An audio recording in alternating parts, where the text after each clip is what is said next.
I originally had this at 2, and then I moved it to 12 since um, I was able to do it earlier.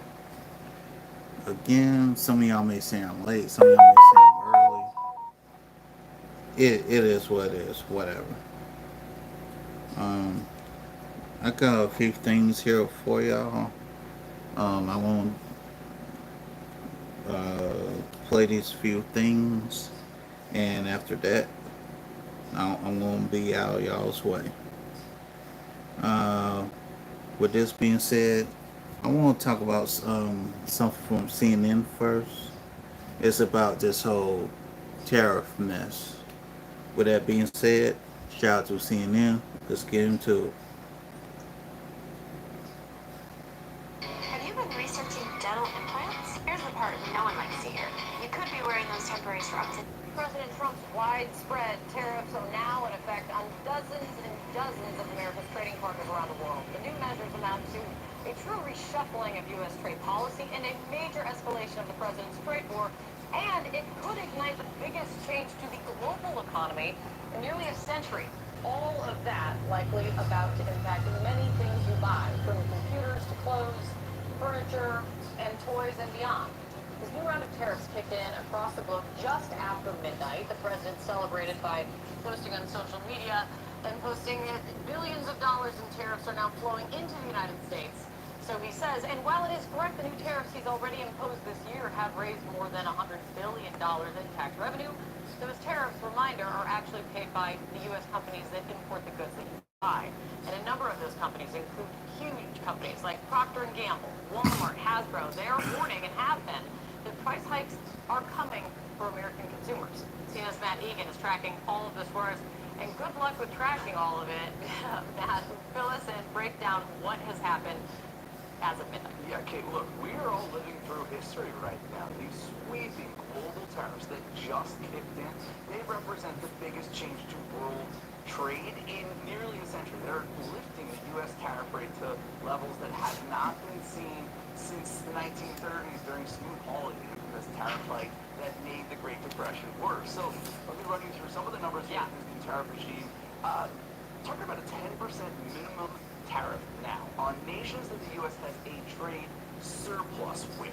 So 10%, that is the new zero. You can't go lower than that. 15% is the new minimum on countries that the U.S. has a deficit with. You could go higher, but that's the minimum. Now we're talking about 24 countries that have higher tariffs than 15%. Some of them much higher. South Africa, 30%, 35% on Iraq. Look at this, 39% on Switzerland. That was a big surprise the other day when that came out. Myanmar, Laos, Syria, and Brazil. 50%. Brazil is punishment. The U.S. has a surplus for Brazil. Exactly. Yeah. And it does speak to some of the questions that have been raised about this new tariff regime. Because yes, Brazil is a country the U.S.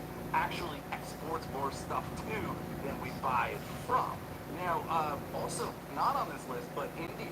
Just yesterday, the president threatened an additional 25% on penalty on India because they're buying oil and gas from Russia. So if that kicks in later this month, that would lift the tariff rate on India, a major trading partner, to 50%. So what gets more expensive because of these tariffs? Well, analysts say there's a number of items that we import, including computers that are very much exposed to these tariffs. Clothing, that's another one. A lot of clothing obviously comes from Asia. The Yale Budget Lab estimates that these tariffs could increase the cost of clothing by 38% in the short run. Watches, that's something that we get from Switzerland and other nations. Shoes, a lot of shoes are imported. Alcohol as well, furniture, toys. All of these are items that could get more expensive. Now, it's true that the rate of inflation, it has heated up, but it's not going through the roof, right? It is not skyrocketing. And proponents of tariffs, they point to that as evidence that tariffs are not going to cause inflation. But I think what's really important to remember is, even though tariffs kicked in overnight, the price hikes, that does not happen immediately. It takes time. Goldman Sachs estimates it could take 8 months from when tariffs kick in until when all of us as consumers actually see it. I think the bottom line here, Kate, is this is all an experiment, right? There really is no historical precedent for what happens to a modern economy just 3 years after an inflation shock when you have historically high tariffs. There's no precedent. president, but we're about to find out. President Trump's long-promised and threatened tariffs on the world, well, they finally arrived. Effective at midnight, the administration's so-called reciprocal tariffs snapped into effect. Order coffee from Brazil? Well, that's going to cost A giant waste of time. to the U.S. How about chocolate from Switzerland? That's The 39% tariffs, extra. like I said, Those are a two waste five of highest time. rates overall. A total of about 40 countries face a tariff of 15% or higher. If you thought the president was done with tariffs for now, think again. We'll be putting a tariff on of approximately 100% on chips and semiconductors. But if you're building in the United States of America, there's no charge. As it stands, Americans will pay an additional 16 to 17% of taxes on imported goods, the highest tariff rates seen in the U.S. since the Great Depression. Those numbers could climb higher as trade negotiations with China and India drag on. The president is threatening to impose higher rates on them because they buy Russian oil. And trade talks with Canada and Mexico, well, that could end up with higher costs on two of America's largest trading partners as some Canadian leaders push for retaliation. You can't have tariffs on one side and on the other. I still stand by what I say. Dollar for dollar, tariff for tariff. They understand strength, not weakness. I'm praying that everything's going to go fine. But if it doesn't, I'm going to ask the people, do you trust President Trump? I don't. Joining me now in the group chat, Aaron Blake, CNN senior political reporter, Daniel Cunningham, former deputy and special assistant to President Biden, and Kristen Soltis-Anderson, CNN political commentator and Republican strategist and pollster. Kristen, I'm sorry, I have to come to you as a pollster and as someone who's looking at this. You just heard someone say, do you trust President Trump on this? I don't. What are you kind of getting a sense from in terms of public response at this point, or even base response? So initially, when you had the Liberation Day tariffs and a lot of market turmoil, you began to see President Trump's numbers on the economy head south pretty quickly. This has always been something that, even for voters that don't love his tone, his tenor, his approach, they were at least previously sometimes willing to say, well, he's kind of good for my pocketbook. As of April, that really began to change. But for some of his base, they still held out hope over the summer. Look, this isn't going to be about big tariffs getting imposed. This will be about negotiation. We'll wind up in a good place where we're getting what we want. Right. And so arguably, I think it would be nice if countries like India and China were using less Russian oil for other geopolitical reasons. But how much will the American consumer be willing to bear? I think as we get close to the end of the summer, we're getting a real true test of those ones. Yeah, there's no question this has been a political priority. The tariffs seem to be something that very few Americans have been asking for. If you ask them in polls, like, do you like the tariffs? It's like 30-35%. But if you ask them, like, should we be doing this? Is this a priority for you? It's much lower than that. Republicans are kind of on board because it's Trump.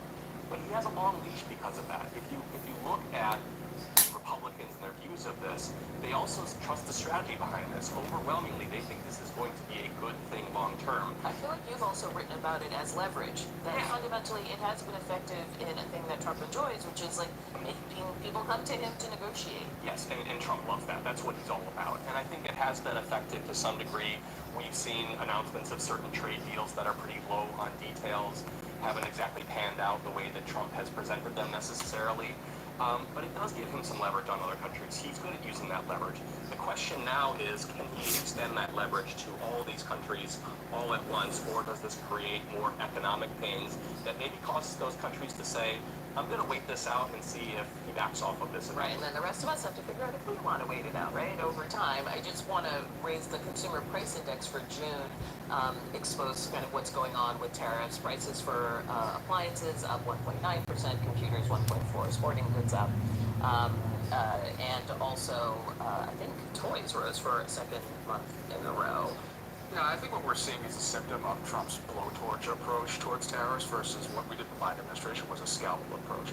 There are certain industries that need protection in the Biden administration. For example, we put a tariff on solar panels to make sure that domestic production was more competitive.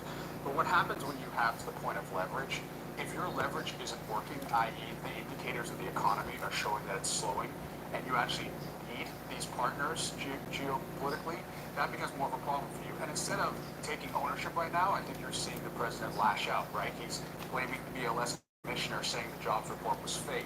He's threatening to fire Jerome Powell. He's making up, new potential threats to India. And when you don't have the backup, listen, I got the job growth, so I'm coming without you or not.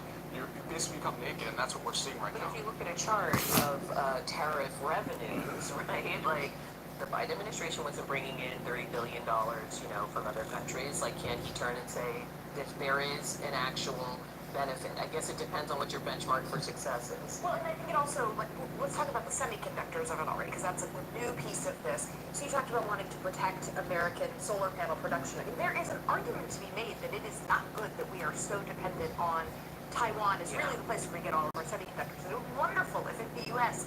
we were able to produce more of them. At the same time, until that production is there, what's going to happen to American consumers, our ability to compete in the AI race where we're so dependent, all sorts of things we're really dependent on these semiconductors.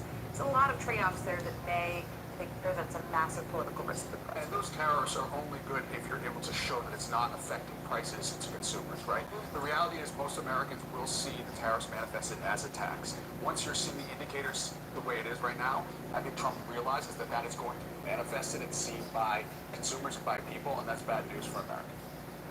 How do we pay for all this? Okay, and that's it for that. I got something else here. Um, this is from Law and Crime, but this is from the Scandal Channel. Uh, says married teacher admits to sickening ex crimes with female student. Let's get into it. And here we have your Kellenberger. This one-time middle school teacher, who also happens to be married with kids, now faces more than a decade behind bars after admitting to an inappropriate relationship with a student, starting when the girl was just 13 years old. We're sitting down with sex crimes defense attorney William Corman to break down all the sordid details of this case. This is Scandal, presented by Law and Crime. I'm Sierra Gillespie.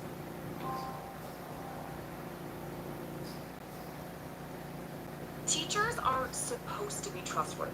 They're in positions of power. We want our students to confide in them with their problems and then be able to trust these adults to help them. And from afar, that's what it looked like Stephanie Kellenberger was doing. She was a 6th grade teacher at Shelby Middle School in Ohio, and it seemed like she was perfect for her middle school students. I love that EdSite gives my students exposure to the types of questions that they'll see on the air test. I mean, that seems like a great teacher, right? Wrong. Just this week, Kellenberger admitted she sexually assaulted a young girl over the span of more than a year from the time the girl was only 13 until 16 years old. Kellenberger just accepted a plea deal, which we'll get to, but first, let's start at the top of the case. Stephanie Kellenberger was hired by the Shelby City School District in 2015. She worked as a 6th grade English and language arts teacher. According to the Richland source, in her final year of teaching, the 2023-2024 school year, she made $68,814. She didn't make it through the full school year, though. On February 28, 2024, Kellenberger was placed on administrative leave from her job as a middle school teacher after her school district was contacted by the Mansfield, Ohio Police Department. Detectives alerted the superintendent there that allegations were made about Kellenberger's inappropriate conduct with a student.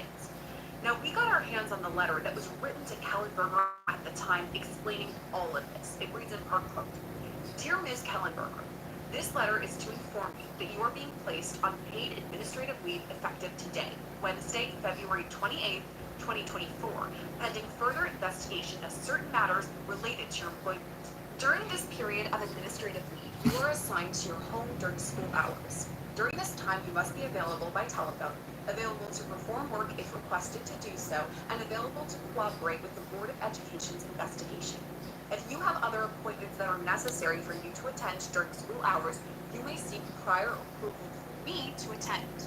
Until further written notice, you are not to attend school functions, or engage in school-related extracurricular activities, whether on Shelby City School District property or at any other location. You are also prohibited from accessing school equipment, computers, or services.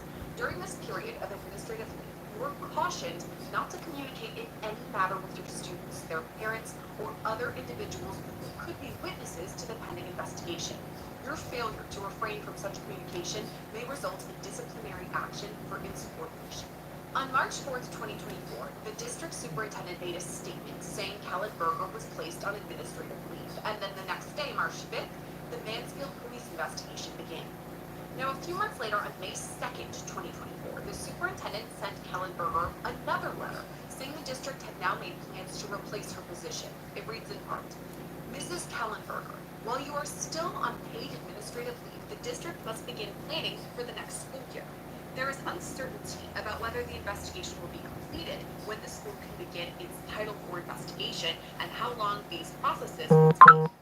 Because of the uncertainty, you are notified that the sixth grade teaching position you currently hold will be filled to ensure continuity and allow teachers to collaborate over the summer months as they plan for the next school year. You will remain on paid administrative leave while these investigations are taking place, and you will have a teaching position in your licensure area if, when, the time and circumstances allow. You will be permitted to come into the Shelby Pre-K through 8 building in early June to remove personal belongings. That happened in May, and then on October 3rd, 2024, a grand jury recommended charges against Kellenberger. There were 21 in all, 17 counts of unlawful sexual conduct with a minor, and 4 counts of sexual battery. These charges are all third-degree felonies. Now, at the time, Kellenberger was ordered no contact with any kids except for her own, which she was only allowed to see under supervised contact. Also at the time, her bond was set to $250,000. The school district superintendent also released a statement at this point, saying in part, quote, as a follow-up to the communication sent on March 4th, 2024, I've been informed that the staff member placed on administrative leave following serious allegations has been arrested, and criminal charges have been brought against them. This news may be unsettling, especially for families with children in our schools. We have been in touch with the district's legal counsel and are awaiting further guidance. As shared previously, the staff member was immediately placed on leave and has had no contact with students or staff since the investigation began. As court proceedings carried on, we began to learn a little bit more about these allegations, and everything came to a head just this week on August 4th, when Kellenberger pleaded guilty to all the charges. Prosecutors explained Kellenberger began the relationship with the girl when she was only 13 years old. They say Kellenberger started by grooming the girl and then started having physical sexual contact with her at age 14, in or around February 2020. According to the Mansfield News Journal, prosecutors noted the relationship continued until the age of consent. All that means the relationship continued until the girl was 16 years old, which is the age of consent in the state of Ohio. The Mansfield News Journal also reported that Kellenberger's defense commented on all of this, saying consent was never an issue in this case. It's an age thing.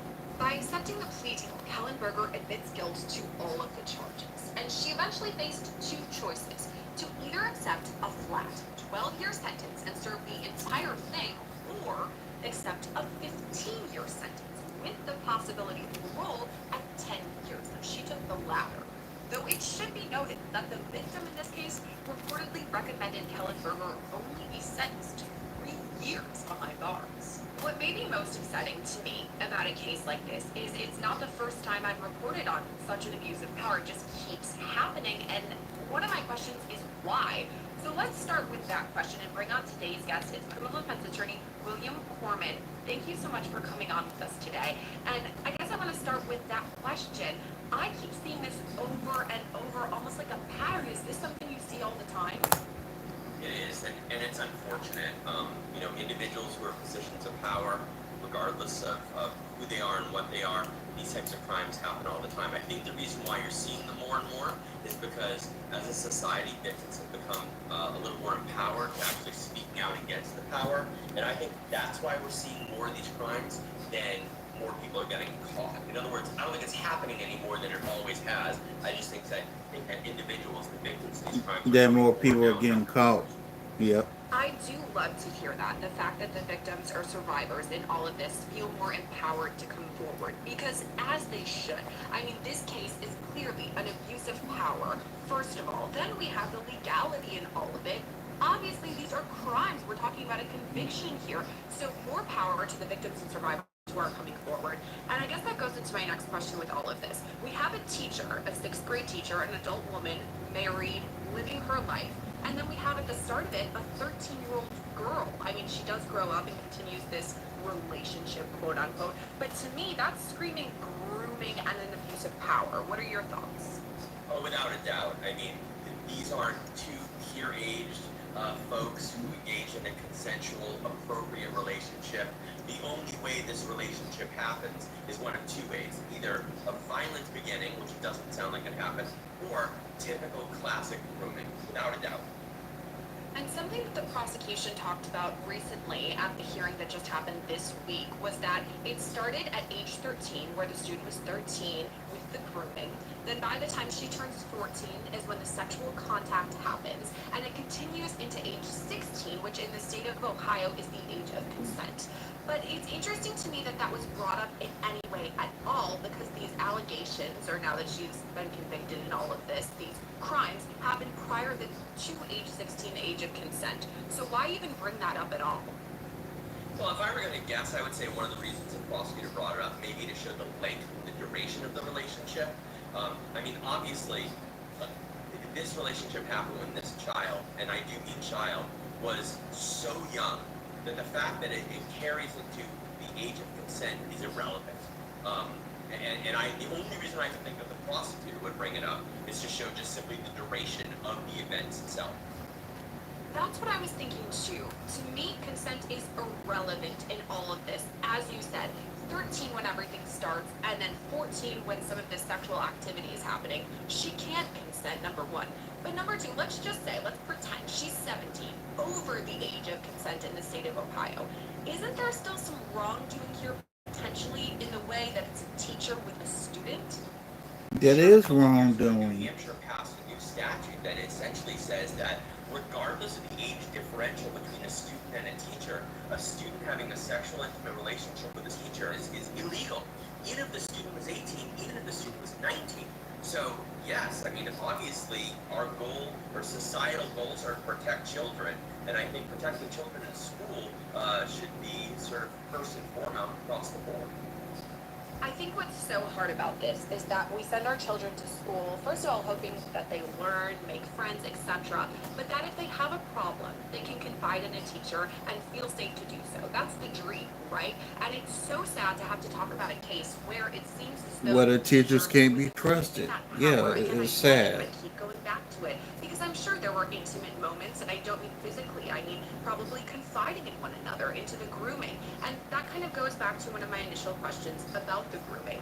How does something like this even start? You know, going from a student-teacher relationship, a normal relationship, grading papers, seeing you on the playground, whatever it is, to crossing the threshold of some sort of grooming or physical contact.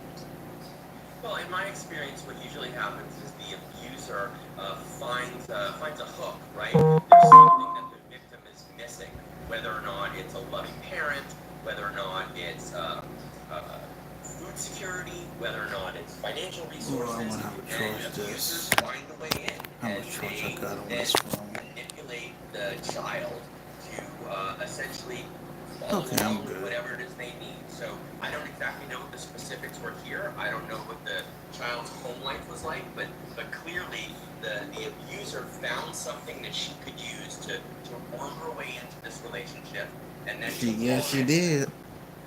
I think the bottom line here is that children in general are. No. Dang it. Work confidently while on Dang SSDI it. with all self-employment services. We can help you participate and find a job. I There we think the go. bottom line here is that children in general are vulnerable. I mean, They that's are. why we love them and hold Very, them, very so vulnerable. close to our hearts, because they're still young, they're still learning, their frontal lobe is still developing. So even if this young child didn't have any sort of those issues you mentioned, we don't know, she could have. But even so, children are vulnerable, and this is, abusing that child. Now, when all of this It happened, is. it's kind of been a decent timeline since everything, 2024 into now. What are your thoughts about all of that? Because they did have the investigation, and then eventually she was arraigned by a grand jury. How does that work, the fact that there was a grand jury involved? Is it that prosecutors present some evidence, and it's up to the grand jury to decide to move forward with charges? Correct. I mean, none of these cases happened overnight, and quite candidly, as a defense attorney, you're looking for the prosecutor to really conduct a thorough investigation, because my job is to poke holes in that investigation. And the longer it takes, again, provided that everyone is safe, we really do not want them to rush through things that causes problems, and that's, whereas a defense attorney, that's what I look to exploit those problems. So yes, the prosecutors decided they had enough to present the case to a grand jury, which is an antiquated system that we've been using since the Declaration of Independence for all intents and purposes. They've been presented enough evidence to this body of citizens who decided that yes, they could indict on a number of charges. I believe you said there were 21 charges or so. They were probably differentiated by either act or time. In other words, these charges happened in January of this year, or this specific act happened on this specific day. And there was enough here to go forward. So the fact that it was such a long period of time doesn't surprise me. We're dealing with a child victim. There may have been some reluctance for that kid to come forward in the first place. Once it came out, there may have been reluctance for the kid to go forward and prosecute. So the fact that it took some time isn't surprising at all. And I do think it's a good sign, too, honestly, that the prosecutors are taking their time to go through, work with the detectives, the investigation. You pointed out the bottom line in all of this, that there is a child who potentially needs to sit down for some very intense conversations or interviews. So the time process doesn't necessarily have a question mark in my mind. I think it was a good timeline is what I'm saying generally. But you mentioned the 21 charges. Okay, so the reason we're doing this story today is because she took a plea deal, quote unquote. But that's where I kind of have some questions. So usually when I report on stories like this, at times there are plea deals. Let's say there are 50 charges. With a plea deal, the teacher knocks it down to, 20. This is just an example. But in this case, she was initially charged 21 different counts and pled guilty to all 21. So is that even a plea deal, quote unquote? Oh, sure. I mean, there are all sorts of different charge concessions that factor into a plea deal. Sometimes it's dropping charges. Sometimes it's agreeing to a certain amount of time on each charge. Sometimes it's probationary conditions. So the answer, that's a long-winded answer to your question, which is yes. Just because the charges themselves or some charges didn't get dropped, that doesn't mean that there wasn't a deal. For example, if a charge carries with it a maximum sentence of 10 years, and she's looking at 17 of those charges, for example, well, that's 170 years. So the fact that she's getting a 10-year sentence or a 12-year sentence, that's a deal. That's a plea bargain. That's what the bargaining chip was. It was going back and forth to see exactly how much time the sentence would involve, regardless of the number of charges. What do you think the discussions looked like for the defendant with her defense attorney? If you're putting on your defense attorney cap, you're representing this woman. What do those conversations look like? Well, I mean, sometimes if the evidence is overwhelming, it's a difficult conversation to have. Anyone who has been a defense attorney has had those very tough conversations with their client. Basically, it's, look, here's the panoply of evidence that's arrayed against you. And while there may be some things we can do here, with 21 charges, trust me, there's holes you can poke in some of them, but you can't poke holes in all of them, something like that. And so consequently, presumably, in this day and age, I'm confident there were digital footprints. Of course. You know there were digital footprints, man. Come on. Snapchat or things along those lines. I can almost guarantee that there was a digital evidence component in this case. Very much so. The young lady's testimony. And I think that when you combine those two, and if she were my client, I would say, look, this is what the evidence is that's arrayed against you. While we may be able to make some noise on some of these charges, if you were found guilty of any number of them, you're going to go to prison for a very long time. It is your right as a defendant to choose to go to trial. As an attorney, I can give my opinion, I can give my advice, but my clients each have a constitutional right to decide whether or not they want to go to trial or whether or not to plead. I've had cases where I've begged my clients to plea and they insist on going to trial, and I've had cases where I've told my clients to be great cases and they insist on pleading. That's their right to do. But it's a very difficult conversation, and I'm sure it was a conversation that took several days or over several days. I also wonder about prosecutors, if potentially while they're going through and reaching this plea agreement, deal, bargain, whatever you want to call it, that they pointed out, we do have a child here.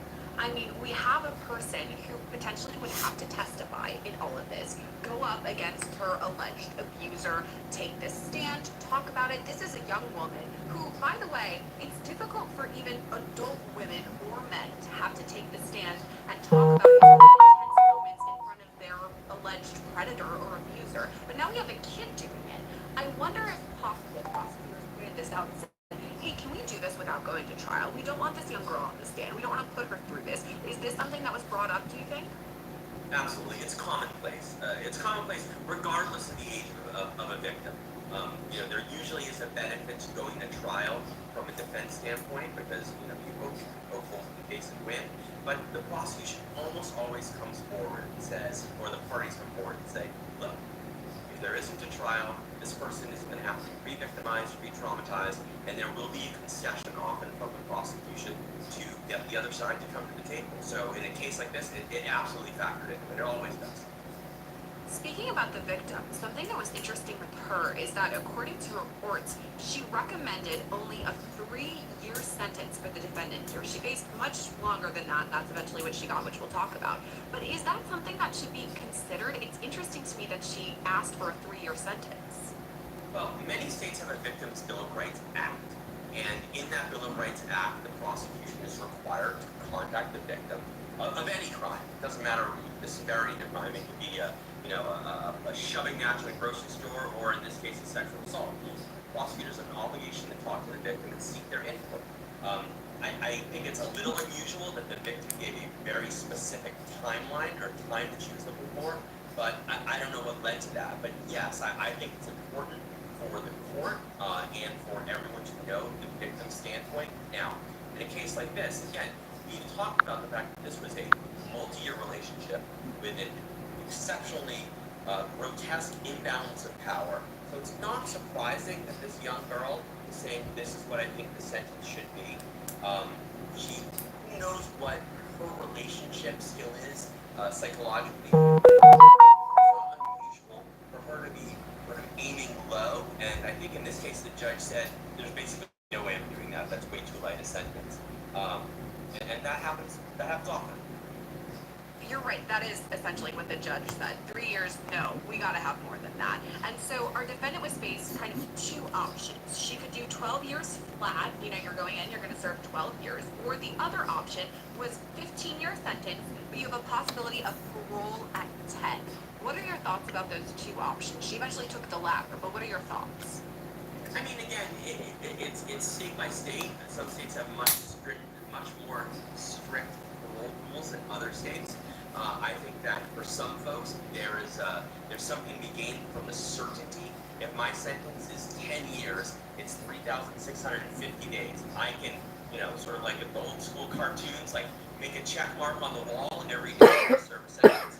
If there's a parole component where I can serve 12, I could serve 15, it could be more, it could be less. Some defendants wouldn't want that uncertainty. They want to know, I know I'm getting out on this date and don't want to risk being upset by a parole or having their hopes dashed by a parole board a decade from now. We do know, based on all of this, the fact that she pleaded guilty and we have the sentences now, she will spend at least 10 years behind bars. So there's at least that. Then, of course, she's no longer a teacher. She's going to lose her teaching license. She's not allowed contact with any children, supervised contact with her own children. And then, of course, she'll have to register as a sex offender after she's released from prison, whenever that may be. What are your thoughts? Do you think all of those things put together bring some sort of justice in this case? Well, I have very strong I actually think that it's one of the biggest boondoggles that there are out there. There are next to no studies in any state, federal, or local jurisdiction that actually points to reduced risk of recidivism as a result of a sex offender registry board. Having said that, every state has them. These crimes almost always require a sex offender registration. So the conditions that are imposed upon this defendant are typical conditions. Whether or not it's justice, I don't know if that's what he said.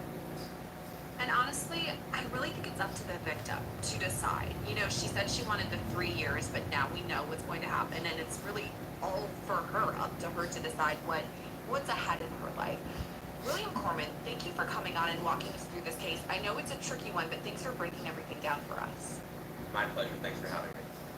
Stephanie Kellenberger will be officially sentenced on October 6th of this year. We'll keep an eye on this case until then and bring you the latest updates on this and all other true crime cases right here on Scandal. Make sure to subscribe to our channel so you don't miss anything, and send tips our way too. And that's the end of that. I have something here from Court TV. If I can find it, hold on.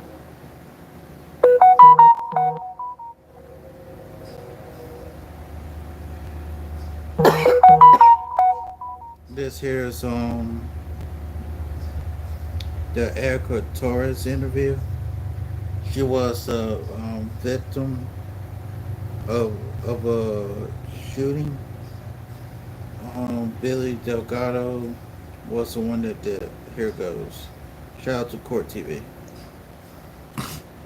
Success is going home and seeing, my kids smiling. Success is opening doors to a business.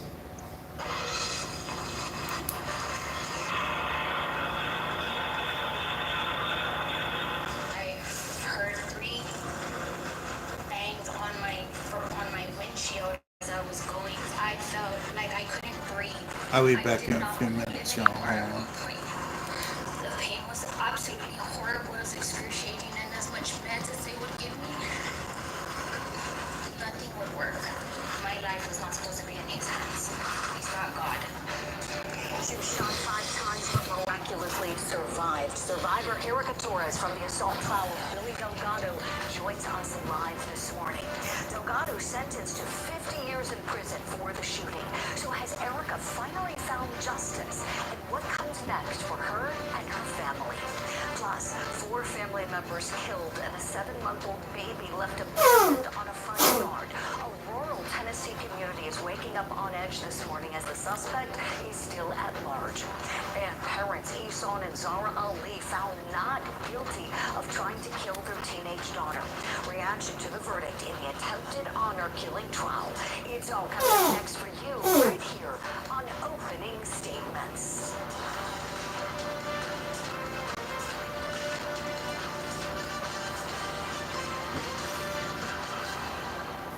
Good Friday morning to you, and welcome to Opening Statements. I'm Julie Grant. This is the show where we get you all warmed up and all ready to go for the big day ahead on Court TV Live. And we've got a big Friday to end our work week. So let's start things off as we always do. Grab that cup of coffee. It's time for my opening statement.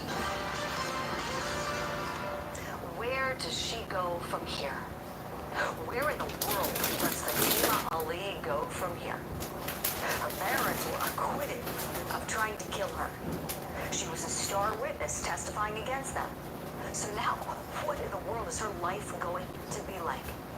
Her mother was released from jail right after the verdict. Her father's still in jail. He's looking at around a year's prison time. But he's already done 8 months, so we get that credit for that time served. So what happens when he's back home? Fatima has been in the custody of the state of Washington since that terrible attack happened at her school bus stop. And she recently turned 18, so does that mean she's going to be on her own now? How will her parents treat her? Can she ever safely return to her childhood home? I tell you what, my friends, I've got lots of questions. My heart breaks for that young lady. That violence was so bold, so brazen, and so unacceptable. It makes me wonder, what kind of childhood did she have growing up? I wonder if that was the first time her father put his hands on her. I sure hope that she has a strong and stable support system to turn to, as she needs to continue healing from what happened to her. That was a terrible, traumatic incident that no child should ever have to endure. May God bless her and keep her safe wherever she goes. That's my opening statement. Let me know if you like it. Right now, it's time for your daily docket and your top story. Here we go.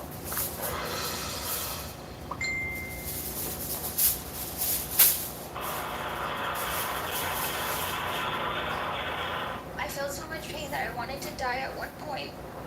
I did ask to stop. I did not want to live anymore at one point. State of Texas versus Billy Delgado. The jury finds the defendant Billy Delgado guilty of aggravated assault causing serious bodily injury with a deadly weapon to a family member. Felony of first degree signed by the presiding juror. We assess his punishment at confinement in the institutional division of the Texas Department of Criminal Justice for a term of 50 years. Defendant Billy Delgado sentenced to 50 years in prison for the aggravated assault, the shooting of his now ex-wife Erica Torres. As you can see in the video, Delgado shot at Erica 14 times. 5 shots hit her, but fortunately she managed to drive away, getting into a terrible accident down the road. She spent an entire year in the hospital, a year recovering from her injuries. But she lived to tell her story, and she testified against Delgado earlier this week. This morning, I'm so pleased to welcome onto this program survivor Erica Torres and her mother Edith Terrazas. Good morning to you both, and thank you for coming on today. First question to you, please, Erica. How are you doing this morning?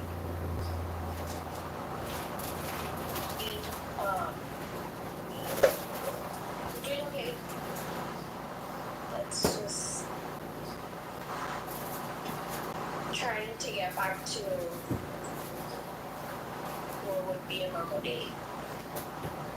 Do you feel that you've gotten justice? I'm satisfied with the years. I'll be able to start over without having to look over my shoulder for a really long time. I'm just satisfied enough. Yeah, you know, isn't looking over your shoulder. I was wondering as I was watching the trial if it was a violent, abusive relationship, and abusive, it can mean anything, emotional, financial, physical, all those things. What was it like living with Billy Delgado? Was it an abusive relationship where you felt scared all the time and looking over your shoulder?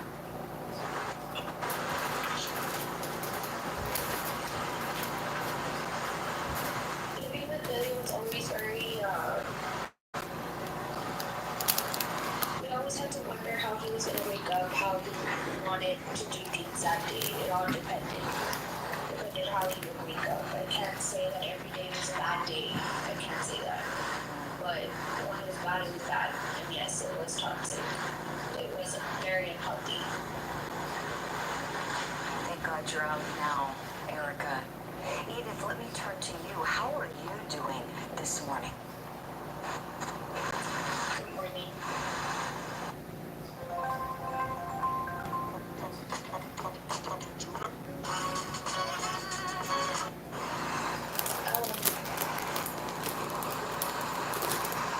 Satisfied, like my daughter said, our biggest concern was, them being able to move forward,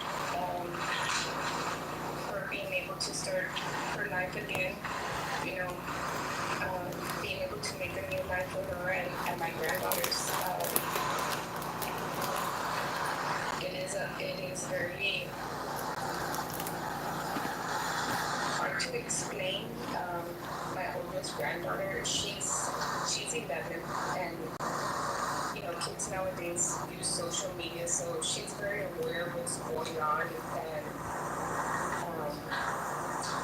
she was very relieved to see the amount of time that he was going to be, behind bars, because she doesn't have to be scared that he's going to come and hurt her mom. Thank you for that. I wanted to ask how the kids are doing. Because they've been through a lot, as you both know. How would you say they're doing now with some finality here to this awful, awful time? My girls have actually, yes, they have trauma. They've been doing therapy. But my girls showed a lot of resilience. They strive really well in school, graduate I'm back. They have a really good school year.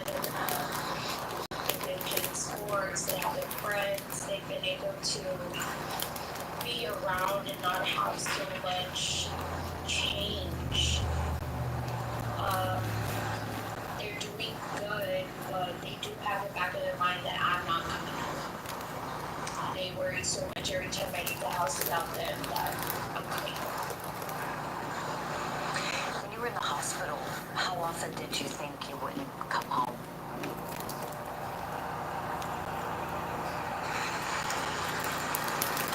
I don't think it was so much that I wasn't gonna get to come home. It was more of what was my life gonna be after I left the hospital. I'm a very active person. Prior to that, my worry was that I was gonna be unable to do the stuff that I love to do. But at the moment, I'm not able to. But eventually, with time, I will be able to do the stuff that I love to be doing. But it was mainly just scary enough to know that I may have a hole in my intestine in a bag for the rest of my life. So that was pretty much the scary part. What do you think's been tougher, Erica, getting through the physical pain and the physical difficulties and limitations and setbacks, or the mental anguish and grief of going through such a traumatic series of events? I would have to say the hardest part has been the mental part. You don't have control over it.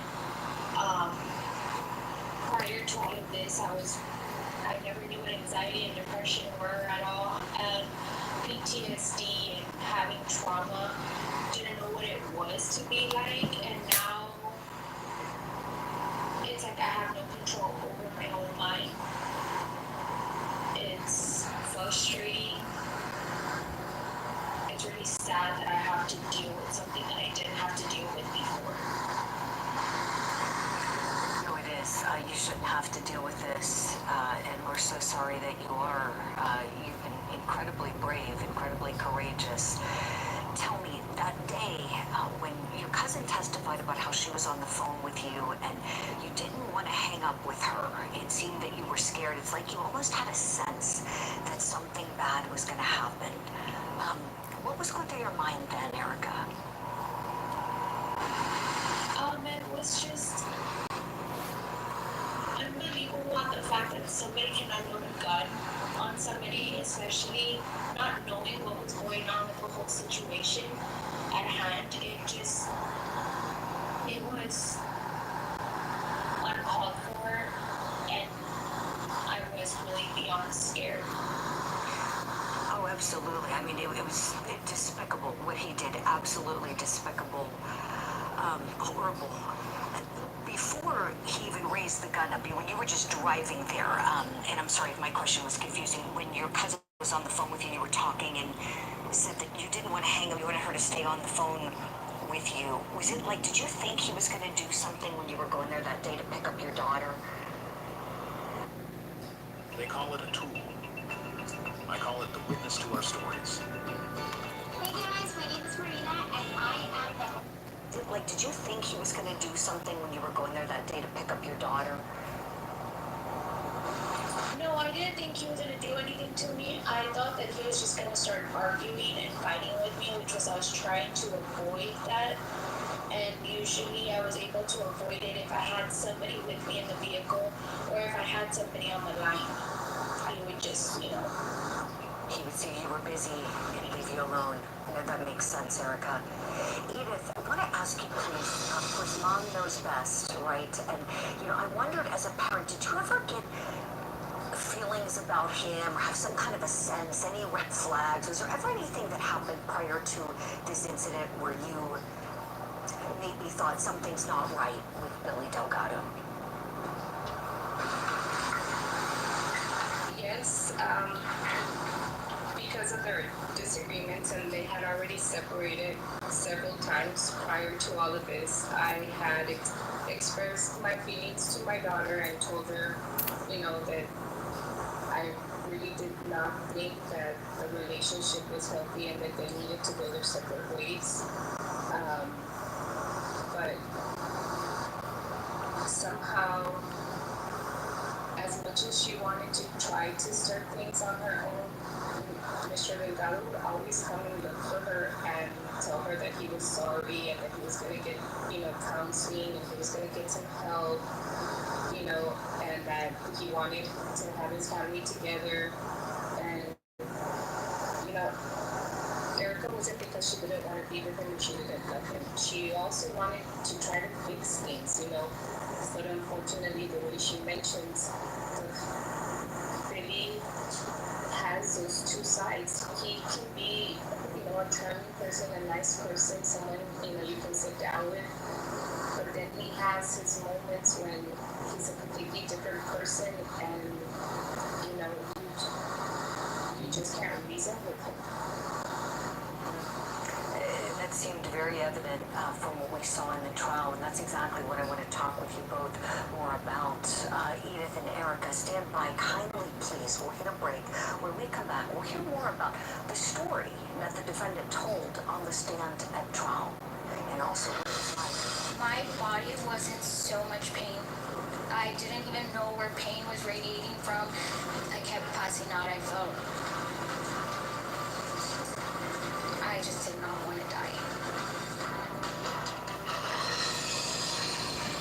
We have Erica Torres' perspective, plus a shocking story out of Tennessee, a manhunt underway for a suspect who killed 4 family members and left a baby abandoned on a front yard.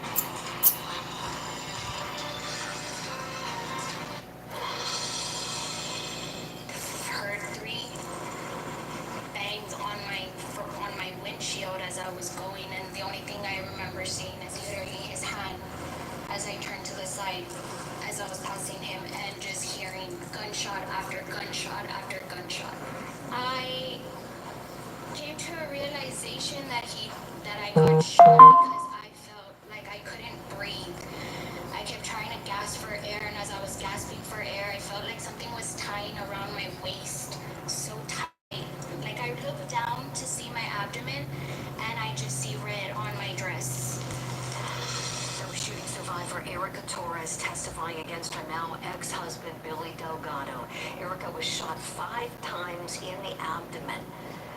While driving away, she got into a terrible crash. But miraculously, she lived to tell her story. She spent a year recovering from her injuries in the hospital, and Delgado was convicted of aggravated assault and sentenced to spend the next 50 years of his life in prison. I'm so pleased to have on the show with me survivor Erica Torres and her mother, Edith Terrazas. Erica, when we look at that video and what happened to you, both videos, the shooting video, the crash video, all of it, and hear about how many times you were hit, how much time you spent in the hospital, it's incredible. It's incredible. Him in such close proximity to you that you survived this. Do you often wonder how you survived it? Yes, I do. I do sit a lot wondering how was it possible? Sitting in the hospital for a whole year with injuries that do not have a textbook, like, you have from this day to this day, month-wise, everything was always so, we just have to see. There was never a clear answer. Even to this day right now, we still don't have a clear answer of how I'll be later on, which is scary. But I do have hope and I have faith that if I was able to survive that shooting, I was able to survive the surgeries and the pain that it was going through, I'm sure I'll be able to see the light at the end of the tunnel one time. Yes, you will. You're so strong, so brave. You were incredible on the witness stand. How was that for you? How was that getting in front of all those people and recounting something so horrific? It was really, really nerve-wracking. Really nerve-wracking. I have this thing where when I'm so nervous, I smile and laugh, so it was just really nervous. I was very nervous, and just the simple fact that I got to, face Billy face to face and actually look at him. I was nervous, but at the same time I was satisfied, so he knows that, I aggressor died, they're not going to be able to continue life. Yes, you will. Erica, what did it feel like when Billy Delgado's defense team kept trying to paint him as the domestic violence victim and paint you as the aggressor?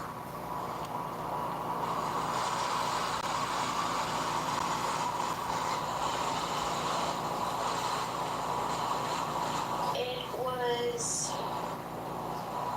really hard to watch, especially the things that they were saying online, or like not online, but on the stand. It was really hard to watch because I know deep down inside I'm not a bad mom. I do not abuse my kids. So it's really hard knowing that they were able to, say those kind of things about me online, knowing that I am Ellie's mom. And I wasn't the one who shot somebody. Right. Oh, go ahead, please. It wouldn't be the other way. If I would have shot him, would they feel the way they feel right now up there on the stand? It felt like they were giving it as an excuse. It is okay to go, you don't have a record, and you paint the other person as this horrible person who abuses you and your children, and it's not even true. I don't understand why somebody would want to be with somebody like that. They were tough on you in the cross-examinations, especially there was one moment that stood out to us in the penalty phase when counsel was crossing you. Let's look back at that moment together now. You have experience being in jail. Did you have a very pleasant experience while you were there? No. Back in 2012, you were booked into the Rare Police Department for assaulting a family member. How many days in jail did you do for that? I was not in jail. I was in there for 6 hours. So how did you pick up a cocaine charge if you're June 1st, 2024? Again, I was not arrested by an officer. I am still pending those charges. Do you have a brother named Louis? Yes, I do. Okay, and has he been to prison? Yes. For a while. I don't know. He's your brother, you wouldn't know. No, I don't. Did you discuss his experiences in prison? No, I don't. Judge, it's relevant. They're trying to send my client to prison. Erica, anything you would like to say or explain here and now about that and some of the accusations and things that were being brought up on that cross? The proper investigations were done.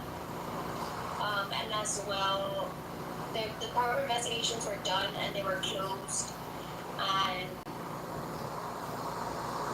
my daughter, I've spoken to her, and she denies all allegations of any kind of sexual assault from my brother.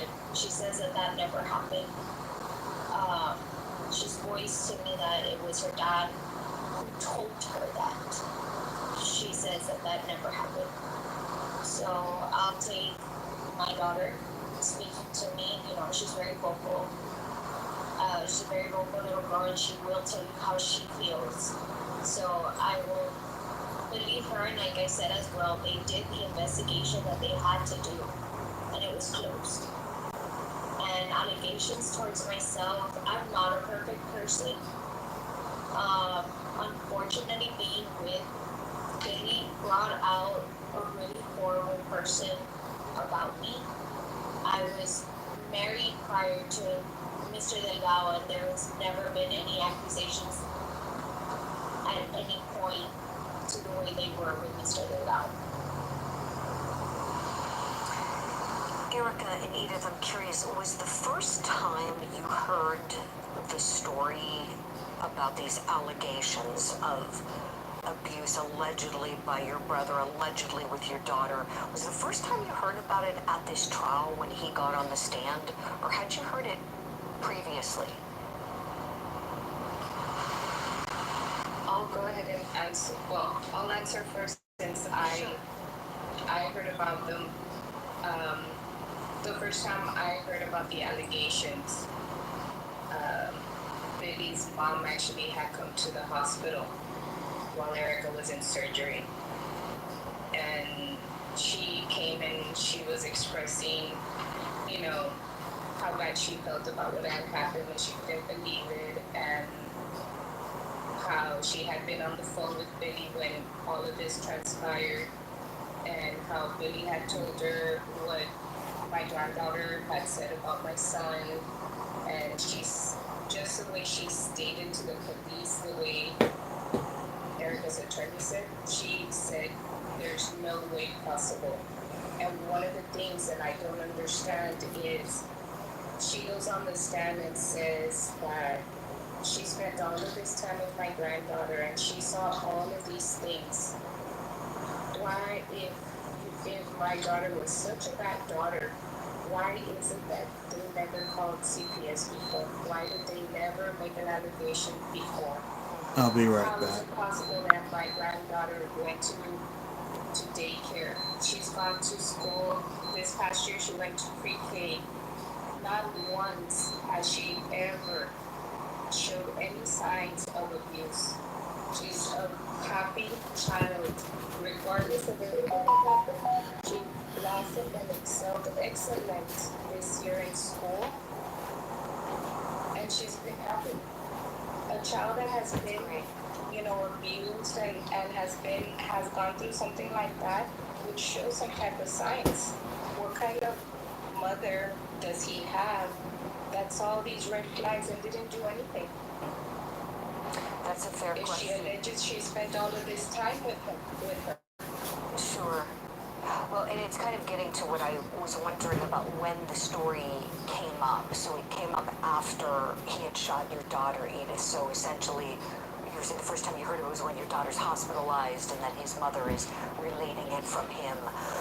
Thank you for that. Yeah, because he only disclosed it, you know, apparently to his mom when he was on the phone with her, and then, you know, that's how we were able to find out what he was saying in regards to his excuse for shooting my daughter, which still doesn't make any sense. If my son was the one who did, you know, this, why go after her mother? Yeah, it made no sense to me. I said it on my show the other day. I thought it was a garbage story. It was like he was looking for a free pass to commit an aggravated assault. Thank goodness you survived. Erica Torres, Edith Terrazas, thank you both for coming on, for answering all the questions this morning. Every good wish to you as you continue your healing journey with your family and with the children. Take good care. Thank you. Coming up next here on Opening Statements. I hope she come back in the I hope that I love her. Really, I love her. I think she came back at home. Oh my, do you see this? Zara Ali released from prison after she was acquitted of trying to kill her teenage daughter. She wants her to come back to their home. We'll talk about that, plus a rural Tennessee community on edge after a family of 4 was murdered and a baby abandoned. The latest is next.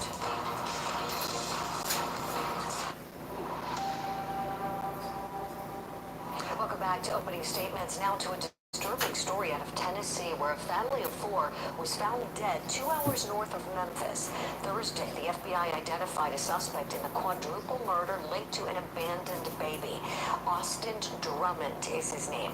Now, Austin Drummond has been charged with 4 counts of first-degree murder, among other counts. He's still at large this morning, and you'll see the getaway car he's believed to be driving. There it is there. Bodies of 4 adults were found in a wooded Lake County, Tennessee area. Let's remember these victims. The baby's mom, 20-year-old Adriana Williams. The baby's father, 21-year-old Jason Wilson. The baby's grandmother, 38-year-old Courtney Rose. And the baby's uncle, 15-year-old Braden Williams. Tuesday, the baby was found safe on somebody's front lawn in Dyer County, Tennessee, which is about 45 minutes away from Lake County. Let's bring in our special guest to talk about this. She's a retired FBI Special Agent Jennifer Coffindaffer, someone who's been following this case since the news broke. Jennifer, good morning to you. Share with us your thoughts, please, on this case overall. If this guy is the killer, what in the world went on here, do you think? Well, when I looked at this case, the first thing I thought was, what is this guy's background? And sure enough, he has a background of robberies. And when you look at that, it made me wonder, could that have been the motive? Did he enter this house for the purpose of robbing and come upon these individuals, kill them, but not have the heart, if you will, to kill the baby and let the baby survive? Because, of course, the baby could not recognize him or be a witness to what happened. So I thought this could be a possibility. You know, that's a great point. It makes you wonder, he had an ounce of compassion if he did this, just a small amount, to not harm the baby, and the baby's doing well, as we understand this morning, so thank goodness for that. Jennifer, the idea that this guy could be on the run and be a big threat to society. What do you think about this? A suspect like this guy, how long might he stay on the run before he's caught? Well, Julie, this is the type of guy that is really critically dangerous because he is willing to kill, as we've seen, 4 people to avoid detection and any witnesses, I believe. Could there have been something more personal? Could somehow he have intersected with this family? That's certainly a possibility. But nevertheless, the fact that he is out here on the run, he is going to be so desperate and so dangerous. Oh, definitely. Jennifer, this is really shaken the small community where this happened. I have a clip for you. It's from station KFVS. This is a neighbor talking about it. Know that murderers come down through here. I mean, yeah, it's scary. Who could have done that? Who could have left a baby in somewhere with strangers outside in this heat? I mean, who would do that?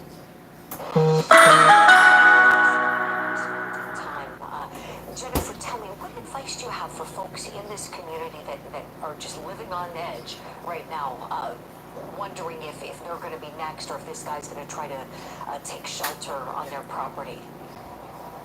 Well, a couple of things, Julie. First of all, people hunt where they live, in and around where they live, work, and are familiar. So I believe this individual would be familiar with this community and somehow connected with this community for him to commit this crime here. People definitely need to lock their doors. That should always be the case. Don't leave your keys in your car. A lot of people do that. This person will be looking for, to change vehicles. Be on the lookout for things missing, such as food, or maybe somebody did get in your area and you notice just things out of place. Report any small thing. It could be a huge clue. That's a great point. In terms of being on the lookout for this guy, do you expect a guy like this to try to alter his appearance or do something to try to be in disguise? Hello. Welcome, I think welcome. that's very possible. With a guy like this, he's on the run, he's desperate, he's going to do anything to avoid detection. Jennifer Coffindaffer, always your expertise. We'll continue following this story. I love seeing all of your tweets on X about this case and many others. Thank you for coming on this morning. We'll see you again soon. Still to come here on opening statements. What comes next for Fatima Ali after her parents were acquitted of attempted homicide? Have you spoken to your husband, Isan? My husband also. How's he feeling? I pray for him. Maybe he can answer.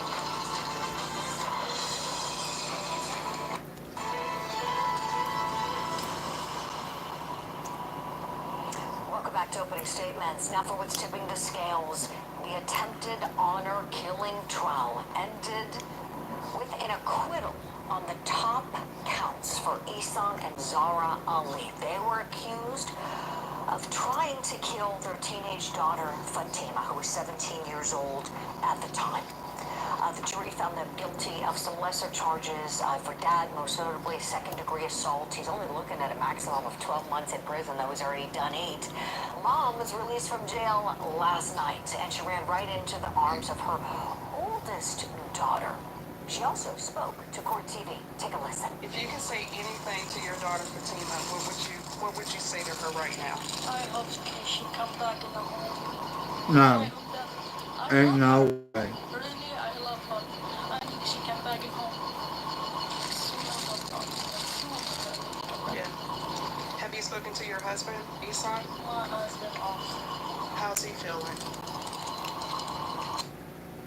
Why is your daughter going to try to come back home when you and your husband try to take her up out of here? Why? I pray for her.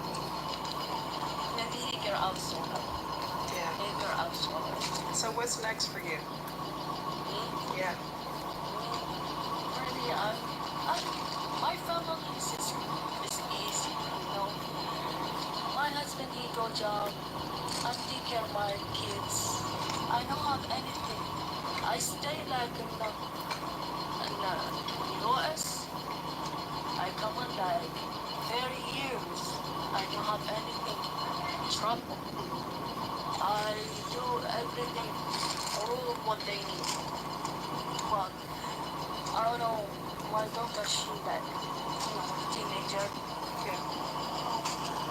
What's the first thing you're gonna do when you get home? I'll come and eat my food. My tea. I miss my food. And my kids. Yeah.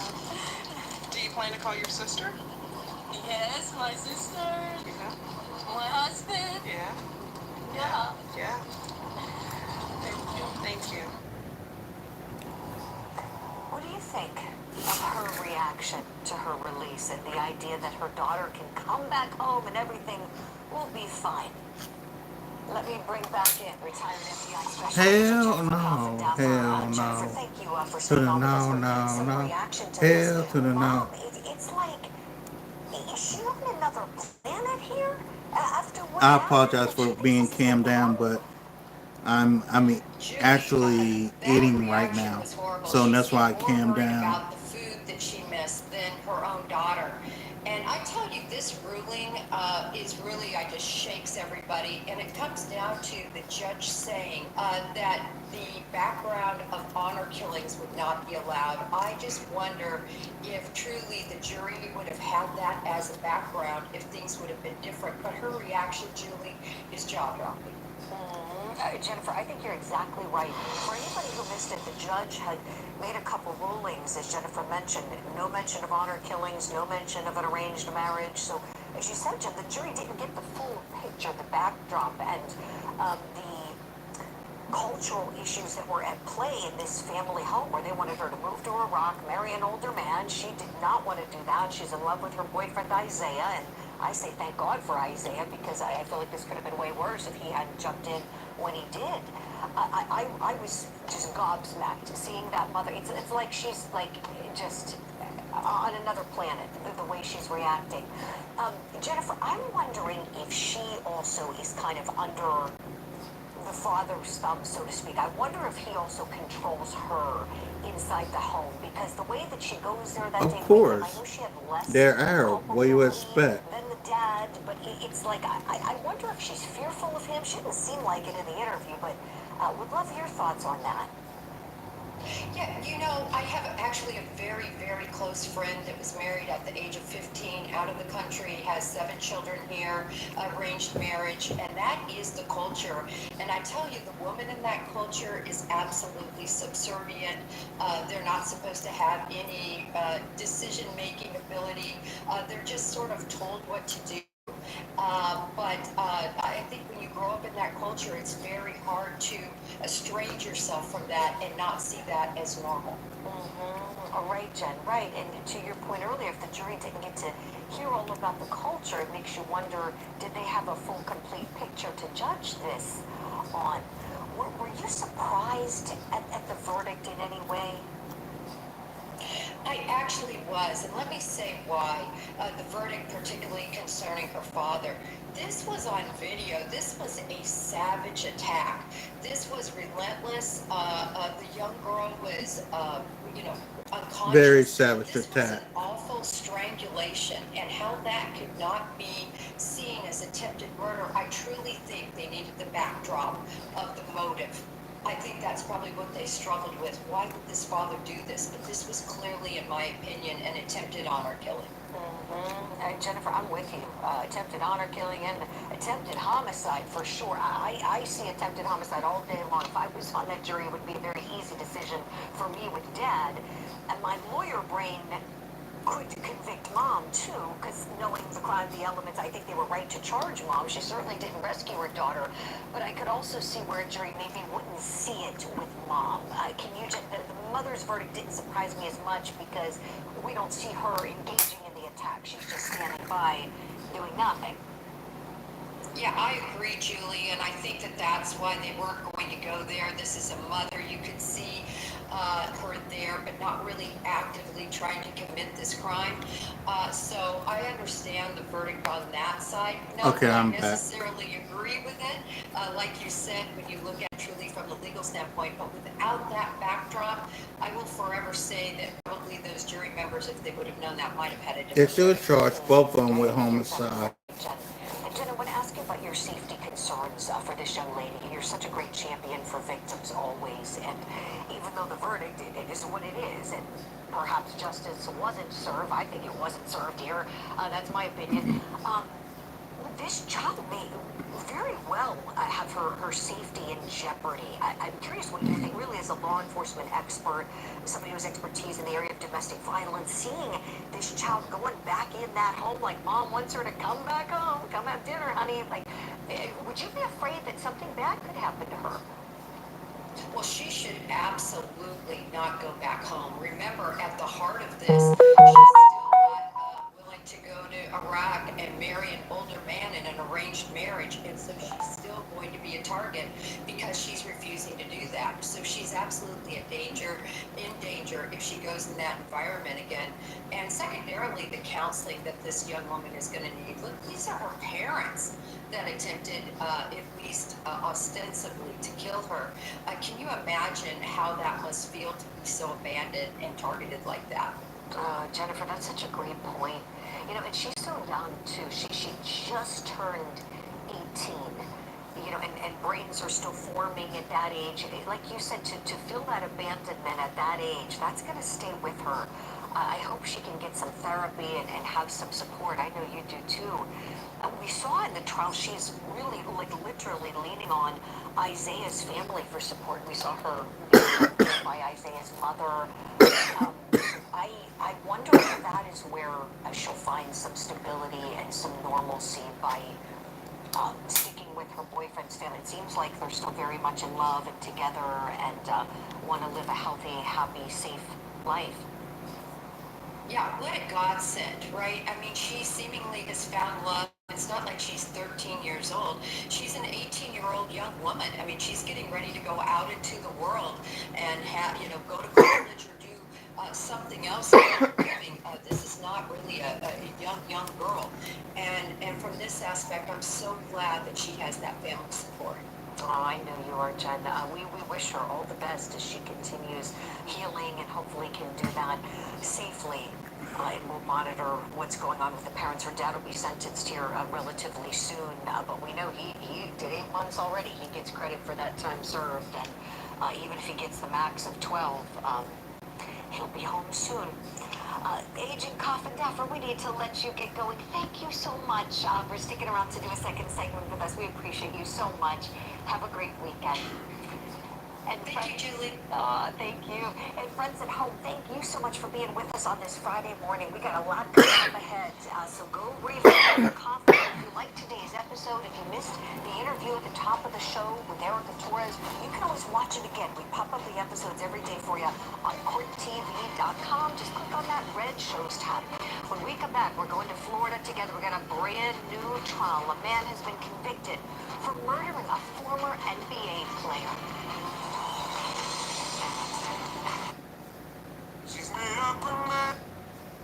Okay, and that's the end of that. Um, I have something here from Law and Crime Investigates.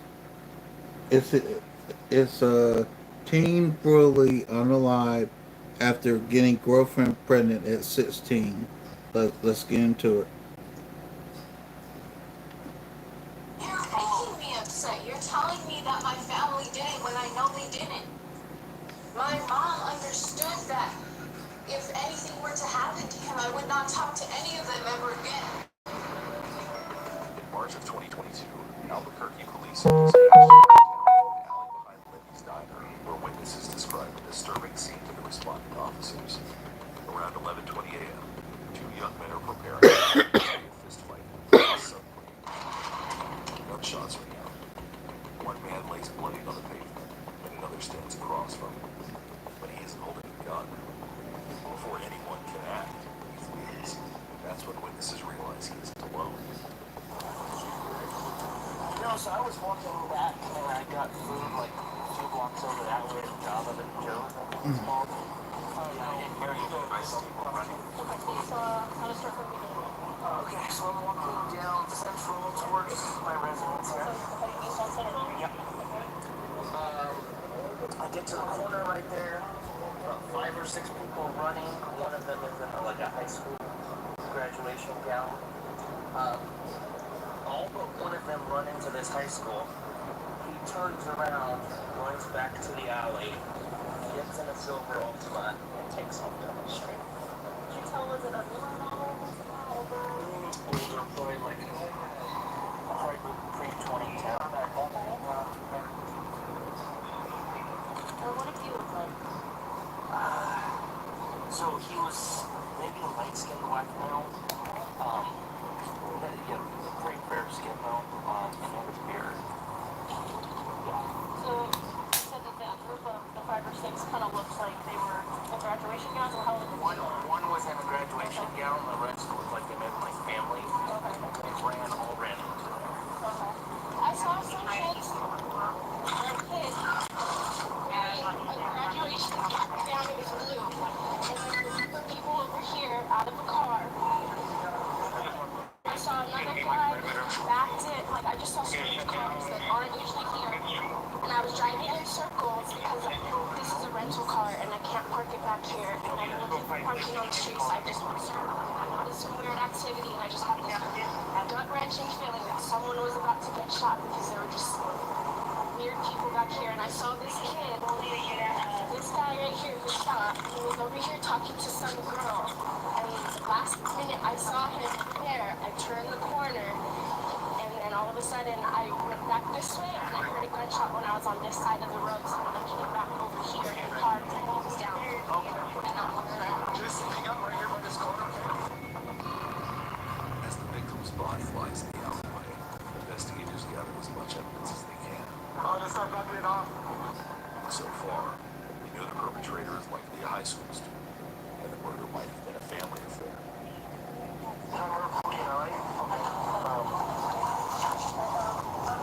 So she said she's seen a group of kids with cap and gowns on. Only one. She just felt like something was gonna happen. I knew something was happening. It just didn't look right. It didn't feel right because I live here, and there's... What is driving you there? Or you were down there? There's a rental car. I'm trying to get the parking. I can't park it back here because it's too late. So I have to park it on the streets. 17 or 15 bucks. Or back here, there was all the old on. And then I had to go back and show the car. There were like younger kids in the car. And we were walking around this area. And then this kid for sure was over here. I don't know if he threw up the trash or something. It was raining April, so he must be at work. I don't know. I just saw him over here talking to someone, and I circled around this way I'll be on back. Central. I didn't come back there. I was keep growing. I just had a weird feeling. I was like, something's gonna happen, and I heard a shot. So I went back. Just one shot. And people started scrabbling around. They were running. So that was when I had 911 ready to go. The neighbor on the victim tells investigators that he's likely an employee of the nearby diner. Just real quickly, I kind of spoke to the other officer, so my understanding is you guys didn't actually witness anything, but you have some information on was at work, and then he hadn't been around for, 20 minutes, a half an hour and stuff, and I'm like, like, where is he? Because sometimes he sends them to the store or to go make a delivery someplace and stuff, so I thought, did he go make a delivery? Like, we were ready to open back here, and he's supposed to be going back and forth. He, does dishes, but we're trying to train him to do some of this stuff back here, and it was like, that's his MO. He always just disappears. So you guys are both employees here? No, we own the restaurant. Okay, my apologies. Will you guys be here for a little while? Like, what's a little while? I don't have a time frame, but maybe an hour? Oh, yeah. Okay.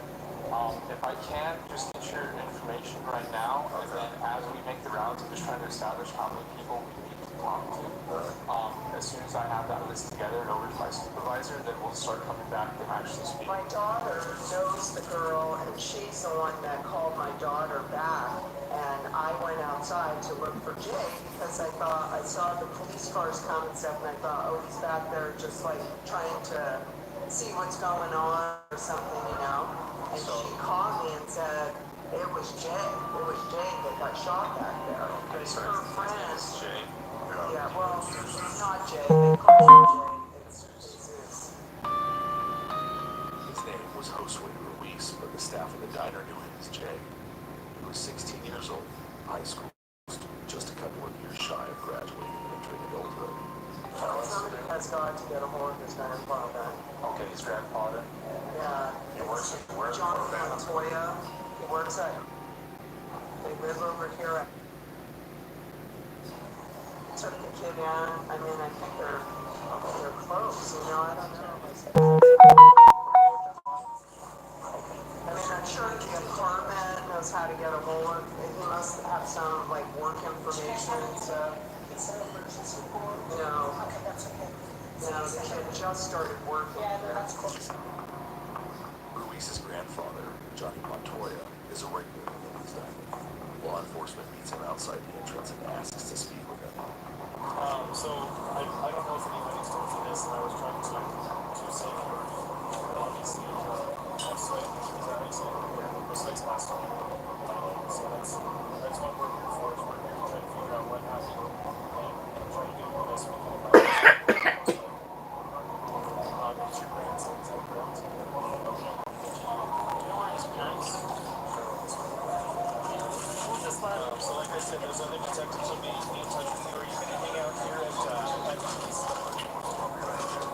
He was involved with something, but I could never get the truth from him. I could never get the truth from him. Yeah, what can I do? What can I do for that? That's right. I don't know what he was involved with. Somebody was something like that. I don't know. He just seemed like such a good kid. He seems like a good kid that, going astray. Hey, Carol. Jay's dead. I don't know exactly what happened, but I'll call you. Jay was killed. And let me talk to you in a while, okay? Oh my God, John. Now that detectives have identified the victim as Josue Ruiz and informed his family of his death, they can put their full efforts and focus into finding his killer. At the school near the scene of the shooting, investigators locate two families who were in the alley. There's two separate families that are each in a room right now at both of them. Okay, I'm back. I'm not certain if they know who it was or not, or if anyone else knows. I think there was one officer when I was back there last. I just went to the there's more now. Thank you so much.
gunshot. We were outside, and we were opening the doors to get in the car when we heard the sound.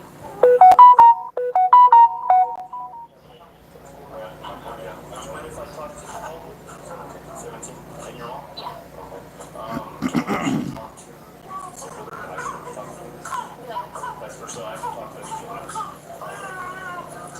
Are you sister or? Yeah, if you don't mind, we'll just go and separate you guys.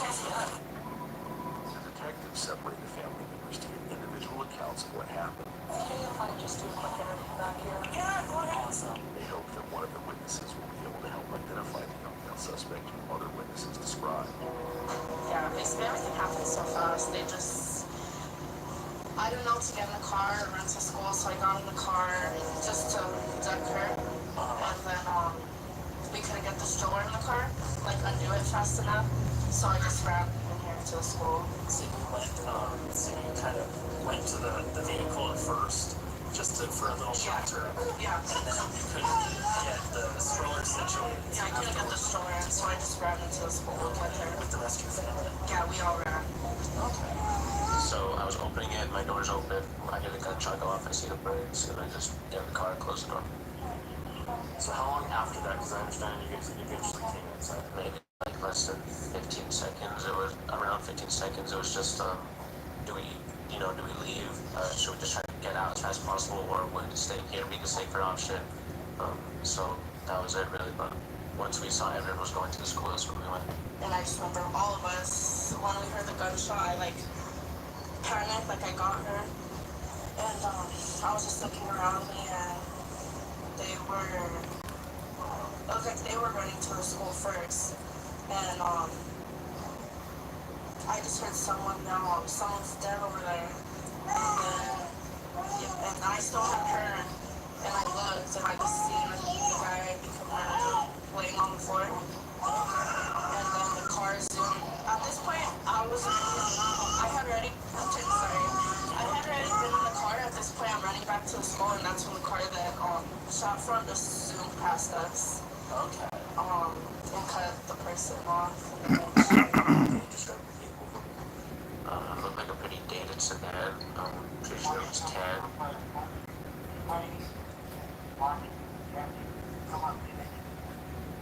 Was it a four-door, two-door? Four-door. When you say dated, It was a pretty. It definitely wasn't a 2000 make, I wouldn't say. It looked a bit older. Oh, okay.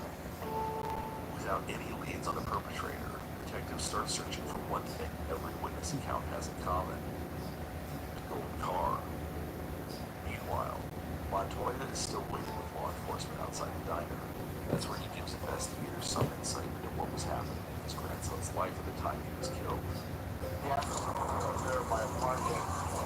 He's pregnant. At your apartment right now? Yeah, he called me this morning and told me, hey, you're going to get a great rap club. That's what he told me. So. No kidding. What's his girlfriend? I think it's Maldonado.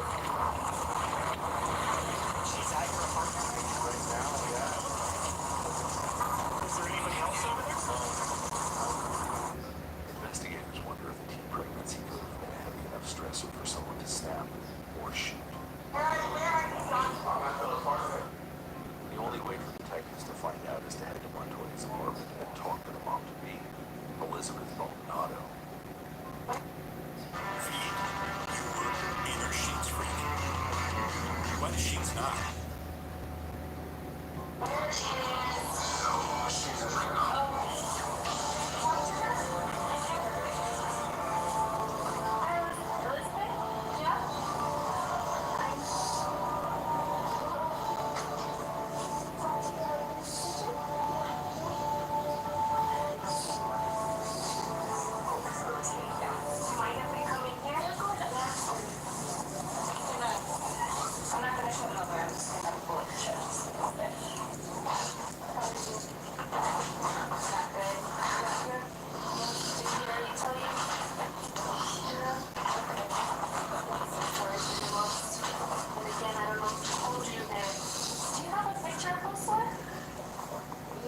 Several pictures. Yeah, can I see it?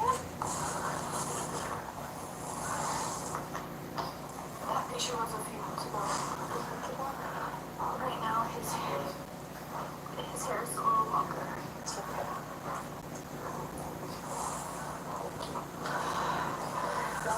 I said, I'm so sorry for your loss, Elizabeth.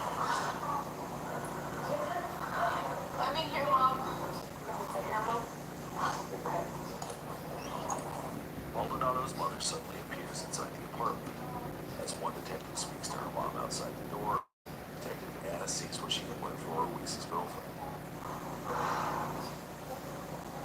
don't know what to tell you, honestly.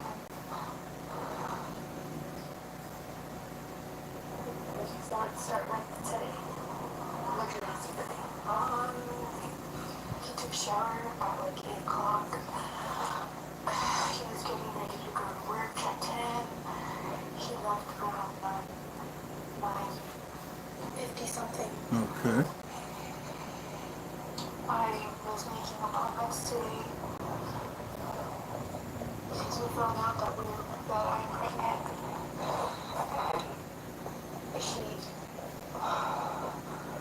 He told me well, he was texting me still until at least around 12 o'clock. And then he stopped answering me for a few hours. And he was texting you on Messenger or Facebook? Yeah. Check exactly what time he was texting.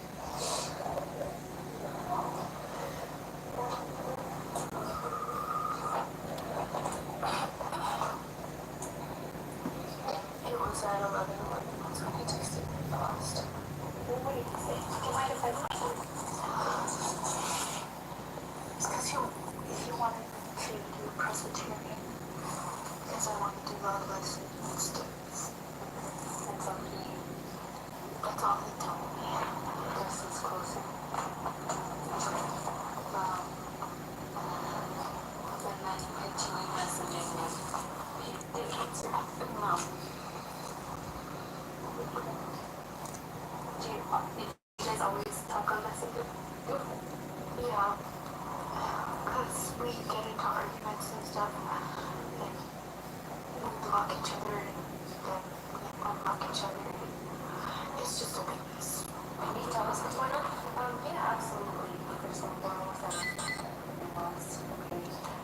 Right now, I don't have much other than also.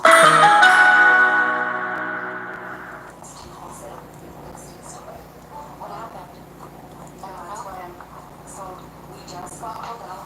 That's why I'm trying to interview as many people as I can. That's why I headed here first, and then I was heading to your way because I do have some questions. But as of right now, I don't. The timeline of the messages between Ruiz and Maldonado lines up with what witnesses told detectives earlier. They had heard gunshots around 11:20 a.m. Less than 10 minutes after Ruiz last texted his girlfriend. Ruiz was only about an hour into his shift at the diner. And despite being on the clock, it turns out Ruiz had other plans that morning. Mercedes, got someone in Albuquerque that can pull up tomorrow morning at 8. My snap got deleted, and I ain't got anyone I can call. This morning, me, him, and my brother were supposed to box it out because this has nothing to do with this at all. My brother and him just don't get along. They bump heads very much. But my brother would never do this. He knows how I feel about Jane. He knows how that would crush me. And which brother? My younger brother. Your younger brother? What's his name? Angelo.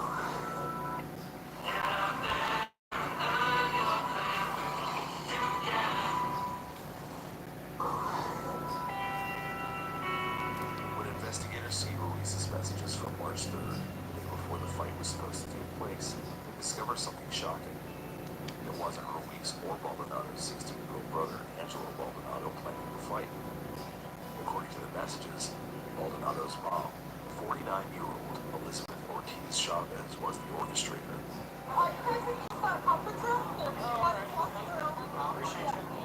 Now investigators need to talk to Angelo Maldonado to get his side. Was it true that his own mother had planned for him to box his sister's boyfriend? Angela Maldonado was working that evening at Slapfish Restaurant in uptown Albuquerque, about a 10-minute drive from where she had took place earlier that morning. But according to him and his sister, he didn't have his own car to take him there. Luckily, his mom had been able to help him get around in her car, a four-door sedan. Angelo tells detectives that he was going to box Ruiz for allegedly hitting his sister, but ultimately, the fight never took place. Instead, he claims he spent much of his day with his mom, who happens to appear at Slapfish and interrupts the interview, claiming he's a minor and doesn't even speak with police. By this time, police have spoken to Chavez briefly at Montoya's apartment. She had mentioned that her car, a gold Toyota, happens to break down that morning.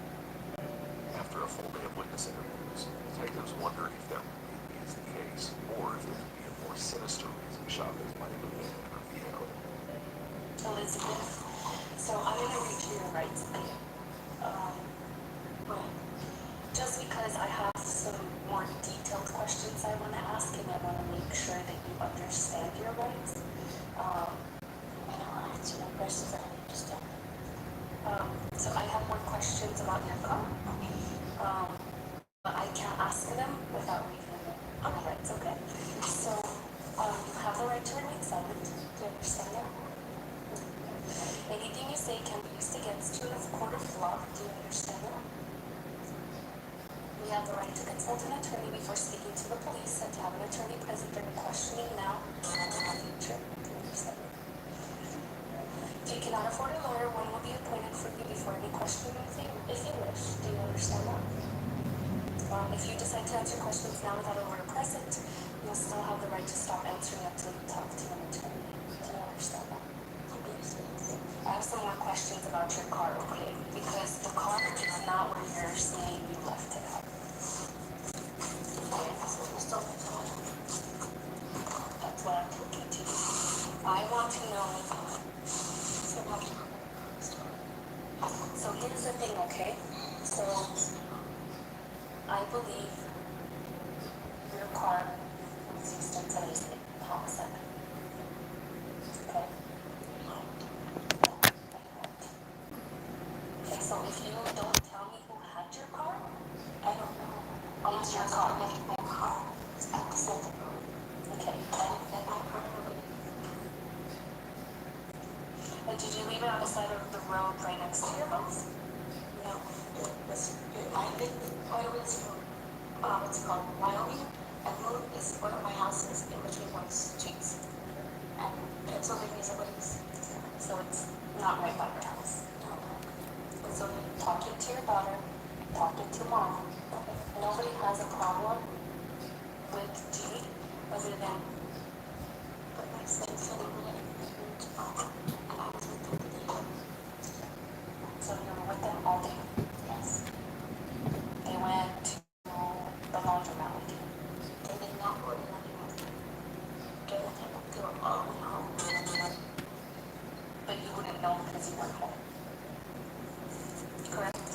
Between the hours of 1:37 and 2:20, I was gone at the laundromat alone. I got dropped off in the city. My children, all the boys, they were all still at home. None of them left.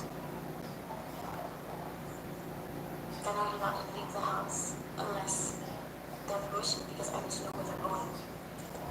So then if they were home, because you said you were on your way over here, right? When your car broke down. That was what you told me. Yes, between 9 and 10. You were on your way over here. By yourself? I'm by myself, yes. And so then still at the house. Okay.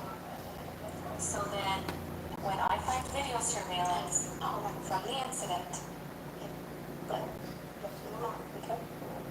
My son had an interview at 9 o'clock, and we were over at the water river over there, so it had to be after 10. Boys, first. Make mistake. 10 and 10:30 perhaps. I left the house shortly after I had spoke to Elizabeth.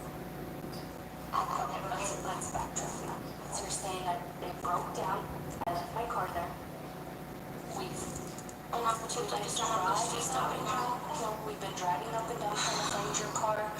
We've called in, checked to see if it was towed. It has not been towed. And again, so that wasn't. That's what I tried to tell you. Okay. So, did you shoot? No, I didn't. No. It's a kid. It's a baby. I know, but somebody did. But I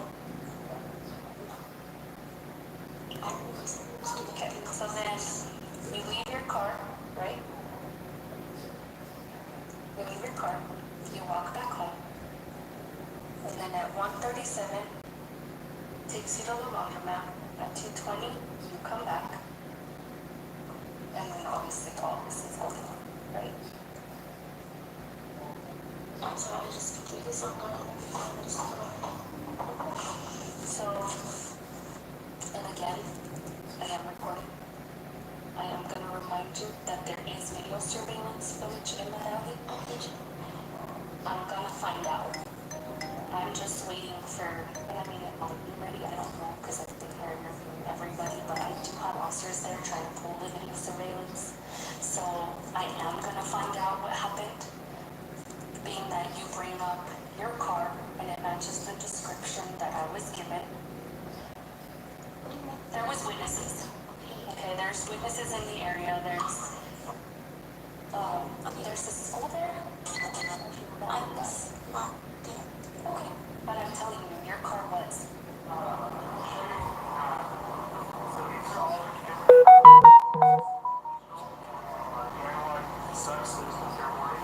This faces the alleyway.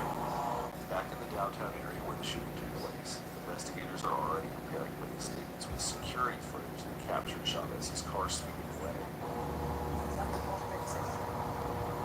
Once the shot happened, the same people loading the vehicle will react since the individual walks the vehicle is somewhere right here. Yeah, so he just walked to the passenger side. And they react.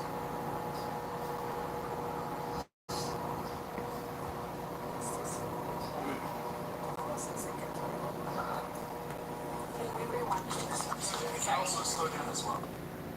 The footage matches investigators' timeline, witness statements, and timestamps for messages between the soon-to-be parents, Elizabeth Maldonado and Josue Ruiz. The only thing not adding up is the story detectives are getting from Elizabeth Ortiz Chavez. So again, right now, because you're telling me you left the house around this time, and between 9:58, that phone call, until 1:37, hear me out, between... I was home though, after that. I was home by 10:30. I made it home. I walked to go. Okay, I can't confirm that yet.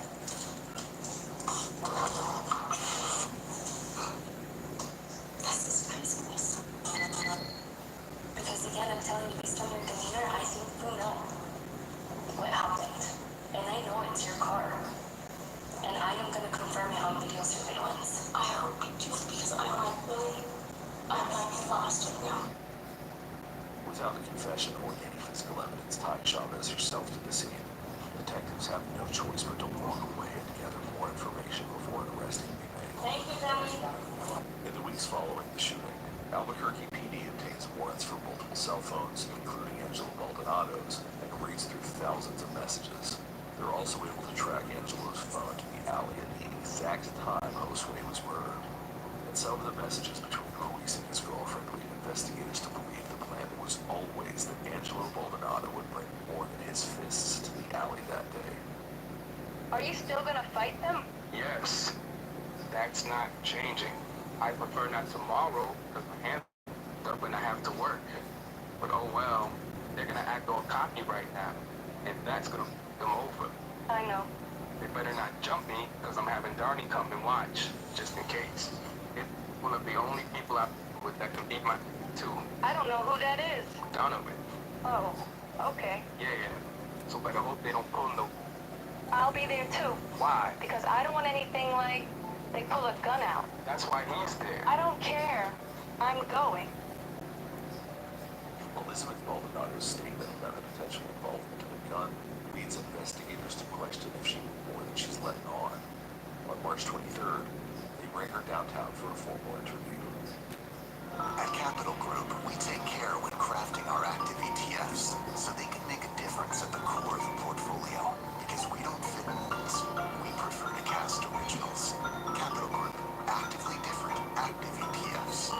CarParts.com always delivers, and they carry quality parts. Now that's blasphemy.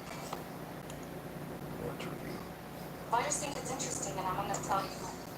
Maybe you don't know. Maybe they have kept you in the loop. But I'm gonna tell you right now that your mom said she drove Angelo to his interview. Guess what? Angelo said he borrowed the car from your mom and he drove himself to the interview. He used your mom's car to go to McDonald's in Anthony. So obviously, somebody's lying.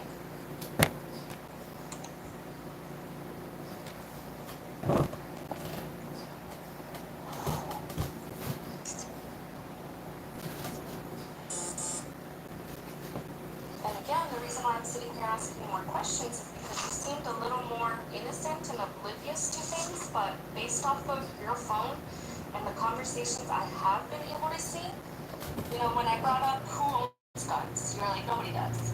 Your little niece was like, oh, yeah, they do. You and your mom are like, no, nobody owns guns. Well, guess what? In your phone, you're talking about guns. And who has guns? You're also talking about, there's also a conversation that you ask Josue if he wants to buy drugs off of for him to sell. And I'm not making that up. It's from your phone, and I know it's in there. I know Josue bought a gun, and that gun disappeared. Yes, he did. When? It's on your phone messages. He didn't buy a gun. He didn't even take a gun. Okay, well, what are the odds that I see that he gets a Glock, and I have to look at your phone to get the specifics of the gun? He says he got a Glock, and then the gun disappears. He asks you where it is. You tell him it's under the mattress or in between the wall, and he says it's not here, and you're like, it has to be there. And he's like, well, it's not here. It's missing. That's from your phone. No. I never said any of that. He never told me he had a gun. Ever. He told me he was going to get one, yes, but he never told me he had a gun. Okay, so what went missing? What are you talking about? Literally, after he says he's gonna get that gun that day, you guys start talking about something missing. Detectives think Maldonado would try to protect her mom and brother. They circle back to the fight, but she isn't budging on her story. You made it seem like Josue, Jay, is the one that planned the whole fighting with. He wanted to fight. Right. He wanted to do it. He reaches out to you, asks you to ask your mom, so then you ask your mom and your mom sets it up. No, actually, he called after he asked. If you look at the messages, actually, he asks, and I don't remember what I tell him, but then he calls and he asks my mom. But you helped him set it up. No, I didn't. I did not, because I would not want them to fight. Okay. I hate fighting as it is. Okay. So, all right. So then he tells you, you're like, reach out to my mom. Then your mom sets up the fight. They did. Both of them. Not me or my mom. You are. You don't have to be upset with me. It's things I'm seeing on your phone. You're making me upset. You're telling me that my family did it when I know they didn't. My mom understood that if anything were to happen to him, I would not talk to any of them ever again. Elizabeth Maldonado returned 18 days before the interview at the police station. At one time seemed willing to cooperate with investigators to find her boyfriend's killer. Now, detectives aren't so sure. What they do know is that the phone records place Elizabeth Maldonado's brother, Angelo, at the scene of the crime the shooting took place. You have to realize, Elizabeth, that somebody took your baby's dad's life, and now that baby is not going to have a father. And as much as you love your family, they still took your baby's dad. Detectives can't be certain whether the pregnant mom in front of them is really in the dark about her family's involvement, or if she's trying to protect the only people she has left.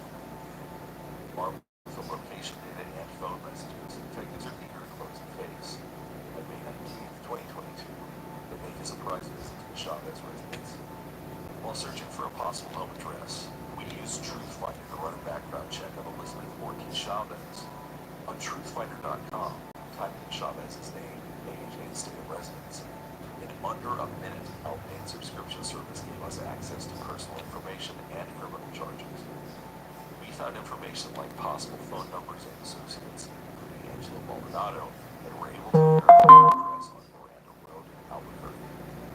Unlimited reports with this kind of information and more are available in minutes to anyone with a paid subscription.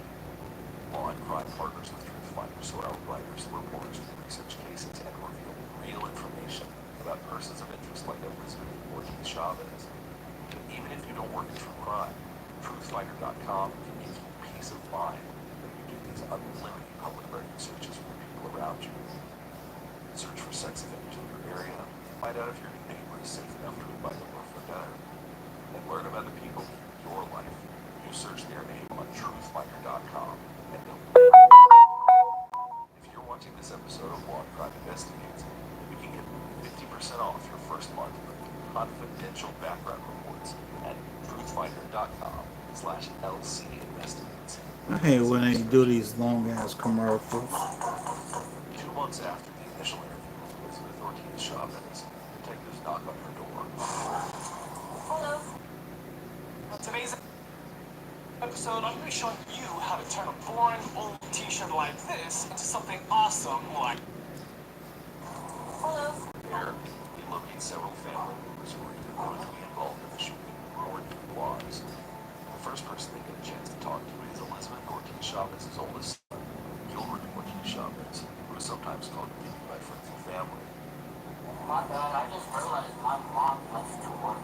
Your mom left to work? I'm sorry. Yeah, what's your name? Can I ask why? You're not in trouble or anything, my man. We just want to talk to some people, and we understand they live here. So if you're one of the people we want to talk to, we'd like to chat with you. She's not one of my mom or friends. Okay. That's your mom? What's your name, brother? Oh, hi Gilbert, how are you? Who else is in the house? Do you mind if I... Oh, sister. Your sister? Is Elizabeth here too? Yeah, she knows who I am. Can I actually talk to you, Gilbert? You know what it's about because, you know, I've already done some research. Get your hand out of your pocket for me, please. Thank you, I'd appreciate it. You already know what this is about. So I'd like to give you the opportunity to explain why you told Elizabeth that. Gilbert, I'm not going to talk to you right here in the door. Do you want to come? Hi, Elizabeth. How are you? Good. Okay. Is your mom here? She's showering. Showering right now? Okay. Is Deshaun here? No. Jawan? No. Anthony? Annalise? No? Okay. You might want to go tell your mom that I would like to talk to her again. I'm going to talk to Gilbert if he's willing to speak with me. But you said she's in the shower, so she might want to start getting ready. Okay? Thank you. And Gilbert, again, I don't want to talk to you right here in front of the door. Do you mind coming even over here?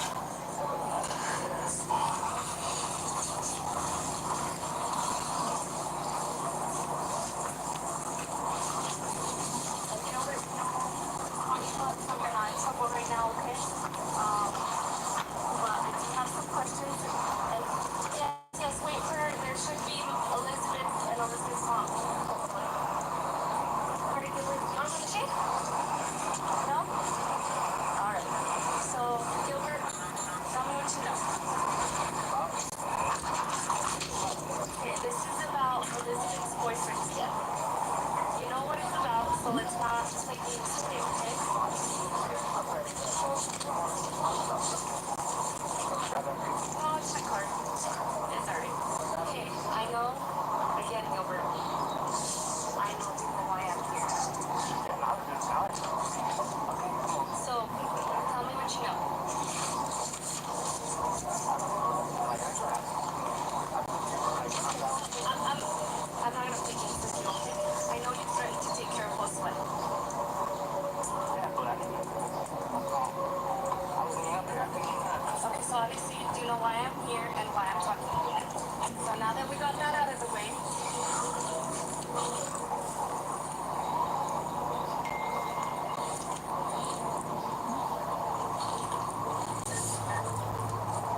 me to just take it for at face value. I already saw the Facebook, so.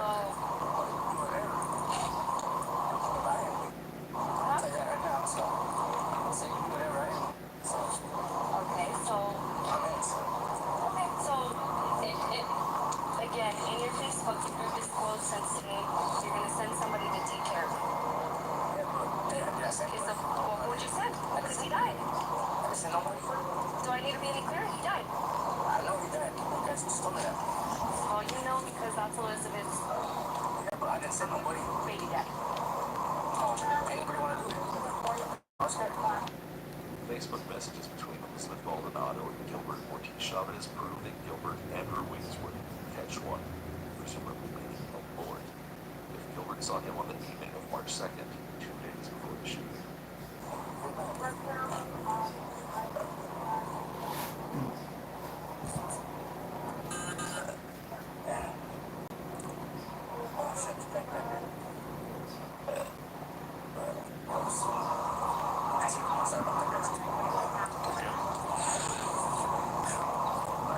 Alright, so then let's start from the beginning. What did Josué do that upset you for you to make such threats? And my sister. Hit your sister? Okay, how do you know? My sister told me. Okay. What did she say? She said that if I told her, I said that to take me off. Again, you have to realize that I'm investigating a homicide. Okay, a homicide in which you threatened to kill my victim. So you're gonna take my phone? Yes. You take your phone, I'm gonna do a warrant on it. If for anything. It's just both right. You know what I'm saying? I just want to see something, but it's a whole lot of something. Okay.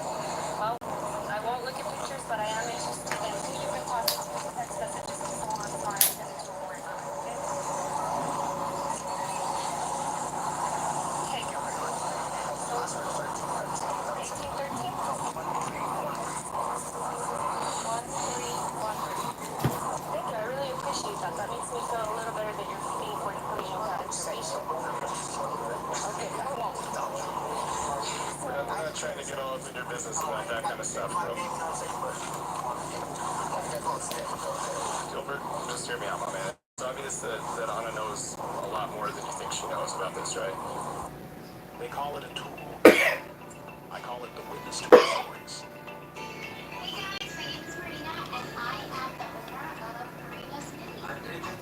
Gilbert, just hear me out, my man. It's obvious that Anna knows a lot more than you think she knows about this, right? So, the more... Hear me out, bro. Hear me out. So the more forthcoming you are, like she said, like, give me your password, that's a good start, my man. But if you try to hide things or act like you don't know anything, it's going to look weird in court later, right? Somebody's going to question why Gilbert wasn't honest with the cops about things, right? So the more honest you are with us right now, we're giving you the opportunity, right? Like she said, she could take it at face value and run with it. She's not doing that because she's giving you the chance as a man to step up and say what you got to say, right?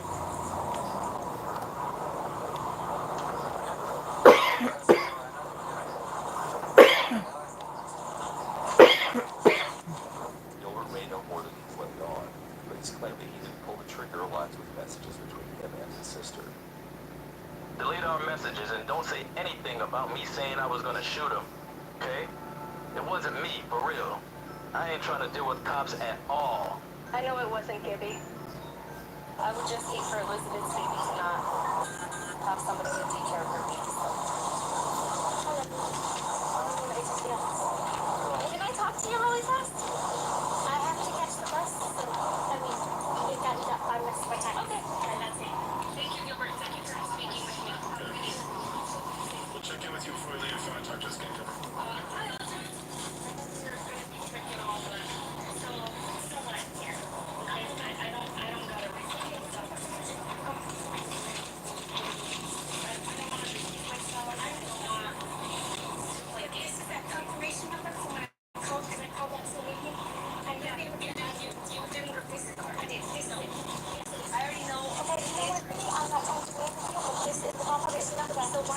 Why did you set up a fight between Angelo,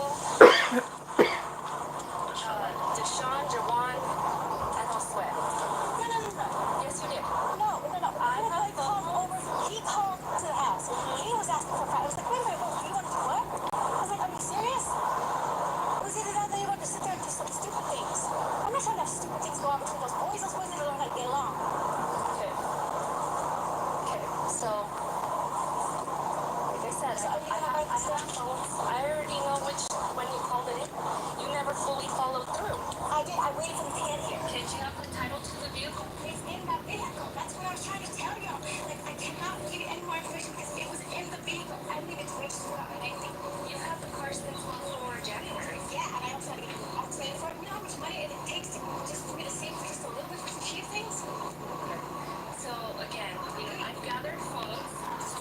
based off of everybody's phone, not just Josue's phone,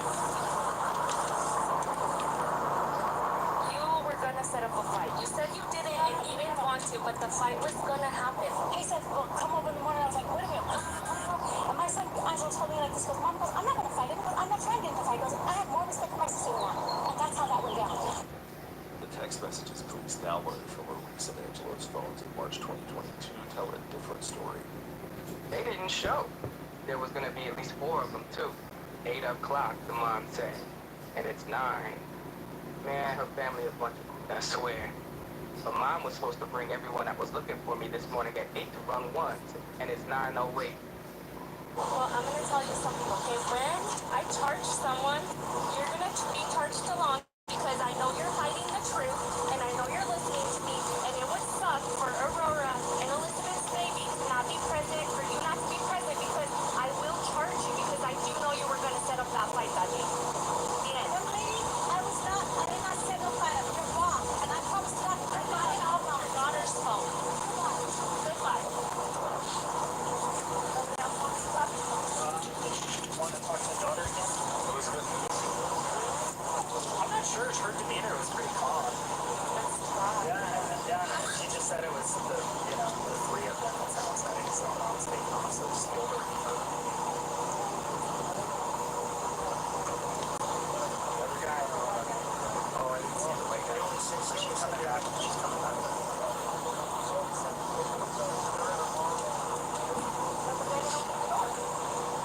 Oh, the young kid? He said he was a friend. He was at his friend's house.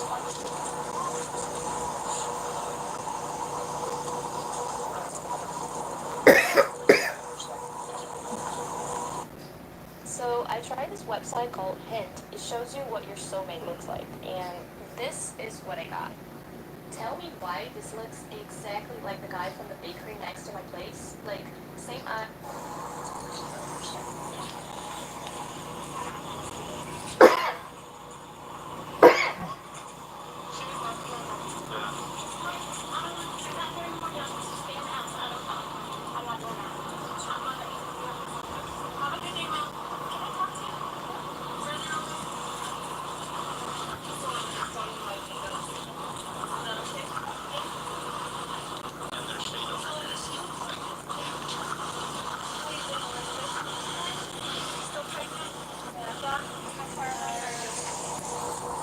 Well, from my menstrual cycle, she said 14 weeks and 7 days. And the ultrasound lady said yesterday, my appointment on Tuesday. Yes, so anywhere between 14 and 15. How you been feeling? Tired? Tired? Every day? I don't want to get up. Baby? Yeah. So, Elizabeth, I don't know if you want to move further away so that nobody hears, but here's the thing, okay? We talked last time and I know you were very upset, and I can't imagine what you're going through because you're kind of put in between. But I already know what happened.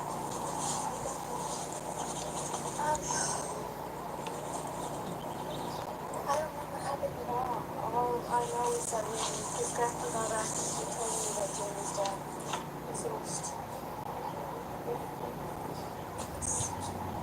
Just thinking about that, just... You want on top of my car? Who would have done it? Which drives me nuts. I already know who did it. I feel really have to say anything, okay? I would just hate, and I truly, from the bottom of my heart, still believe that you weren't involved. But I would just hate to find out that you were involved, and then where does that baby go? Because he no longer has it back.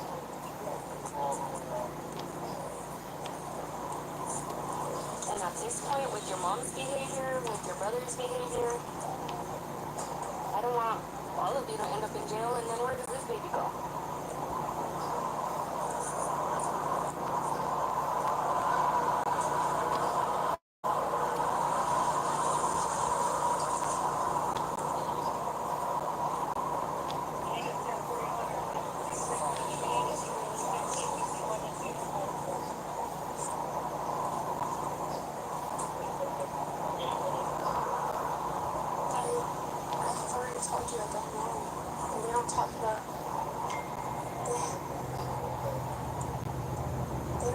about it because it gets me like sad.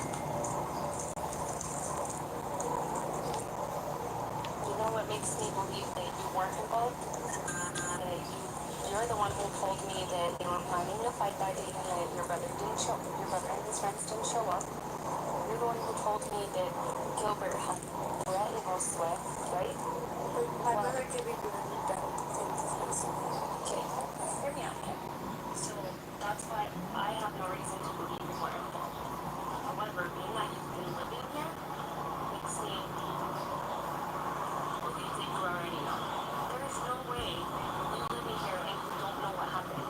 There's no way. You don't. I really don't. You're not gonna change my mind because, I mean, is it weird that she lives here and she knows nothing? Elizabeth, you have to think back. Can I talk to you for a second, Elizabeth?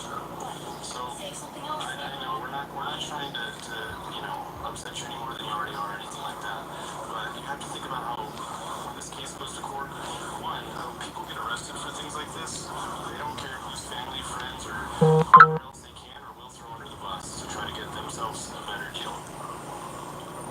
One. Two, when this goes to court and a jury of 12 random people are hearing about this and they hear that you're back over here, don't worry about what I think about it. Don't worry about what Anna thinks about it. Think about what those 12 people are going to think about it. Right? A month later, on June 15th, detectives returned to the Chavez home with a warrant to conduct a search. Angelo Baldonado. Okay, I gotta show you this. It looks like a regular laptop stand right. But wait for it, this thing is actually a 7-in-1 docking station. Like it's got HDMI, USB-C, USB. Angelo Baldonado, Elizabeth Ortiz Chavez, and another family member waited in Public Park. After the search, police have enough evidence to make an arrest. 16-year-old Angelo Baldonado was taken into police custody on June 15, 2022 for Josue Ruiz's murder. 3 months after Ruiz was shot, his body was left in a downtown alleyway. Is your mom gonna be here? Was she driving down? Was she driving down here? Oh, she was talking to one of the people that was at the house. Oh, at the house. I was at the office. Sorry, I was no longer at the house. Do you know who she was talking to? No, I just happened was, I took my mom so she could come back home. And I was getting arrested for a warrant now, what the warrant's for, so my mom was talking to him. But she said she was going to be right, and she could have one take him or something like that, so she should be coming. So she should be coming. Angelo, because you are a minor, I am gonna read you your rights and words. That's why I want my mom here, that's maybe I had questions, but I was not going to talk to my mom or whatever. So you want your mom here while I read you your rights as well? Chavez may be able to delay her son's interrogation, but she can't stop the arrest. Despite months of denying the gun was ever in his hands, Angelo Baldonado was charged with an open count of murder. He is booked at the Bernalillo County Juvenile Detention Center, and the only family member officially tied to the crime. In a jail call from July 2022, Chavez asks her son not to take a plea deal, but he doesn't want to talk about that on the phone. In multiple conversations with his mother over the summer months, Angelo is worried about his family, primarily his girlfriend and young daughter. He says he regrets his involvement and writes letters to his daughter apologizing for the choices he's made. In one call, Angelo absolves himself of the murder entirely. He tells his sister to remember that regardless of what she's heard, he didn't do it. Investigators are still suspicious of Elizabeth Ortiz Chavez's involvement, so they listen closely to a jail call from August 2022. This time, Angelo and his mom aren't as careful as they normally are about what they say to each other. The following phone call is a reenactment. It uses wording from the original transcript. My phone is in the location, Mom. Very simple as that. No matter what the I try, they're gonna keep me in here for at least 5 years or something. You don't understand that your mother is trying. And you are not understanding the system. I do understand the system. Well, clearly you don't. How hard is it? Mom, I'm not trying to be rude. I'm not trying to sound rude to you or anything. It's just that it's simple. Real simple. It's not really simple when you're disrespected. And your mother was just trying to fend for her life. I don't believe... Yeah. Mom, the more...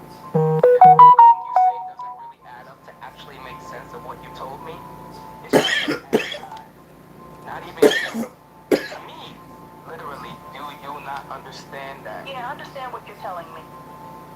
Then, in another conversation, Chavez says something that shocks investigators and ultimately helps build a case against her. I'm trying to figure out who I can talk to in regards to particular things. Because you are a lot younger than I am, baby. You know what I mean? What's wrong with Gibby? How come he looks so down? Because he's sad, baby.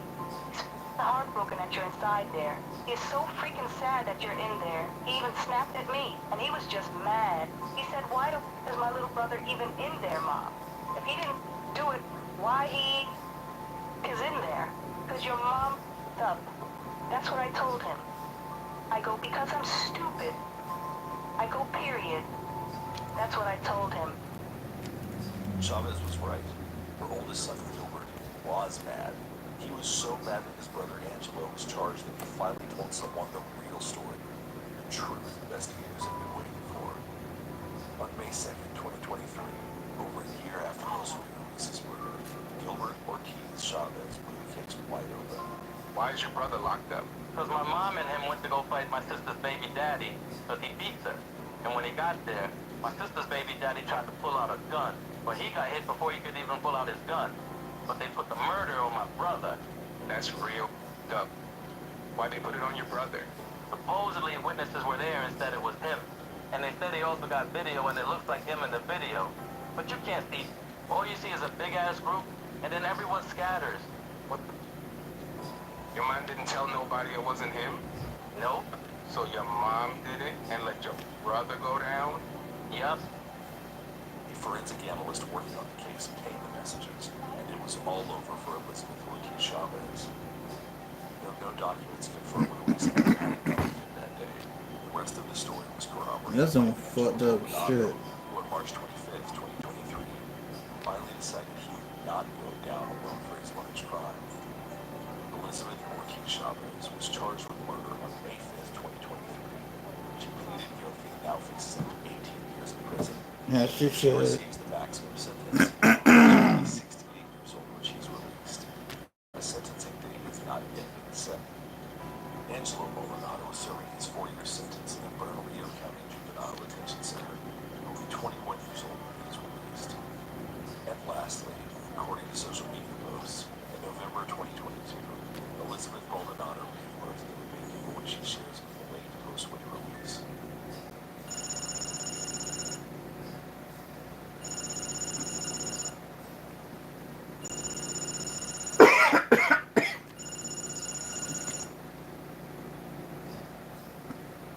That's it. That's it on that. And I got this final thing. This here's a final thing I have for y'all. This is from Long Crime After Hours, and it's called Cuff at this Five Suspects Cuff at the Strip Club. Let's go. I literally used that card last night. Years. It's fine, Mitchell. She's gonna say there's something wrong. I was just gonna look like he's willing to order this time. I used the card last night. Why did they keep yelling out for it? Because we were too loud. Okay. And we were taking attention from the dancers. So you, I'm a stripper myself back in Arkansas. One of them with it. If you want to, you have to. No, I had the money, but it just some messed up my stuff. Dude, what the hell you talking about? Which strip club? Beaches? Okay. Did you guys get into a security over there? Sir, I don't know. What starts as a wild night at the strip club ends with a very awkward meet and greet with the wrong set of cuffs, but don't worry, every second is captured on body cam. We're diving into 5 completely unhinged strip club arrests that prove one thing for sure: you can make it rain all night, but you cannot party your way out of police custody. Welcome to After Hours, presented by Law and Crime. I'm Sam Goldberg. We begin today's episode at the Pink Pony nightclub in Brookhaven, Georgia, an infamous Pink destination Pony. for neon lights, loud beats, and questionable life decisions. It's just Pink Pony. Either that's a club for women, or it's a gay club. I'm just saying. Another night in the club until staff flags down a customer who appears to be a little two-turned who allegedly refused to pay for services. When the POS system flags an alert suspecting fraud, that's when the beat drops. So club security steps in to ask for a valid form of payment instead of pulling out another card. The suspect goes from party mode to meltdown mode real quick. The security manager greets Brookhaven police officers outside the club when they arrive to explain the situation. So, children, gift card, no check, and there's no name on the card. So we don't accept it. It's worth $1,200 down. He's got cash from us. Moves the whole bit. Say, hey, I can't accept that. Can you give them options? The Apple Pay, can you do, even something, right? I said, no, I'm not doing that. You took my card last night. So I said, show me. So it brings it up. All he's got is ATM transactions. It's your my ATM thing. It's not my service. Yeah. So service is provided. So just being real hot south. What's that? What's going on, man? What's your name?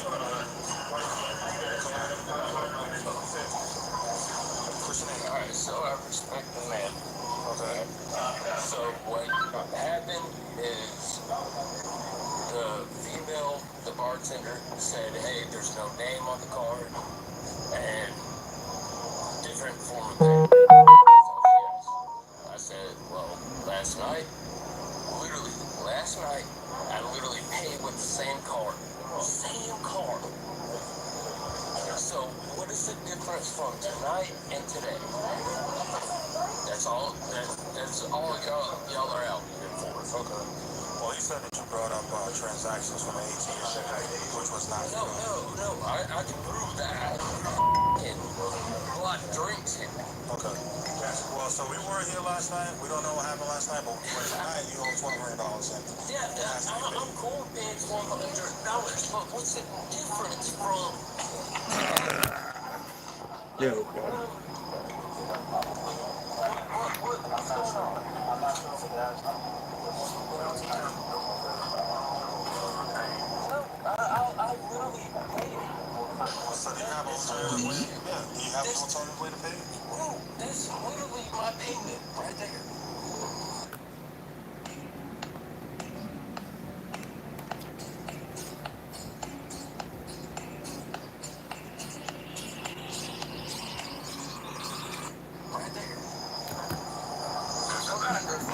But I literally paid for it last night. And I can prove to you that I was here last night. And they literally took my payment. And with no issue. Apple Pay, I think you said so before to the, Apple Pay? No, but that's besides the point. Actually, it's not besides the point. It's a form of payment. Are you No, going to pay? I'm fine with paying. I'm fine. Are you going to pay with the option that they asked you? No, I'm fine with paying with that. I'm fine. But y'all took it last night. What's the difference? So listen, they can't accept this card. But they took it last night, though. They took it last night. Okay. That's not. Listen, I'm not bothered by the payment. Alright? But they literally took that card last night.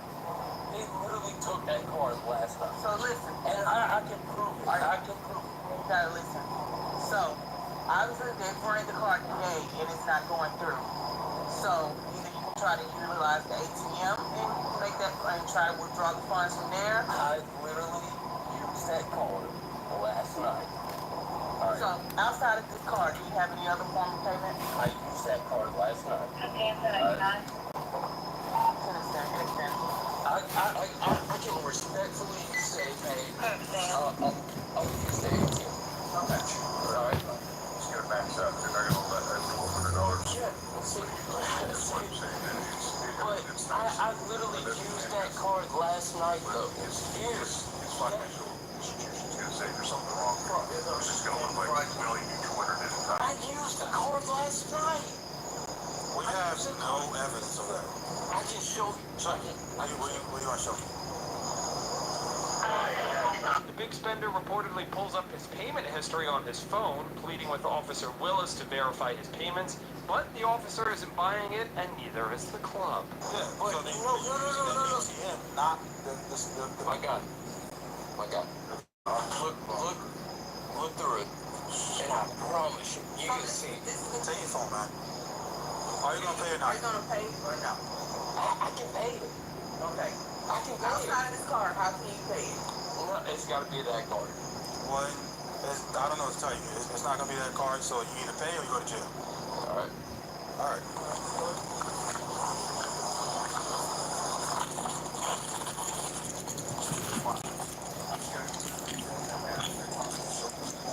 No, I'm agreeing. I'm trying to. No, I agree with you, bro. No, I don't want to go to jail either, but hey, I'm telling you. You have anything that we can take the payment from?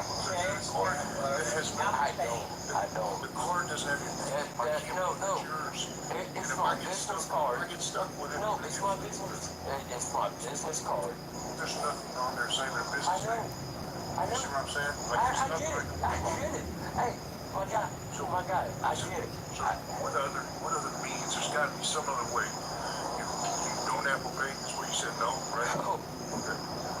I'm not. You still don't do anything else? No, I'm not into that. You tell everybody that send you the money, Apple Pay, and pay it that way? No. Just as 26-year-old Trippy Shepard finds himself in handcuffs, he decides it's the perfect moment to make a confession. Look, I'll be honest with you. You took my money last night. Yes, we just. I know. I'm just saying. Just know that the other night, I literally spent money here. But tonight you spent money. No, I spent my money. So, respectfully. Okay. I try. I really wanted to.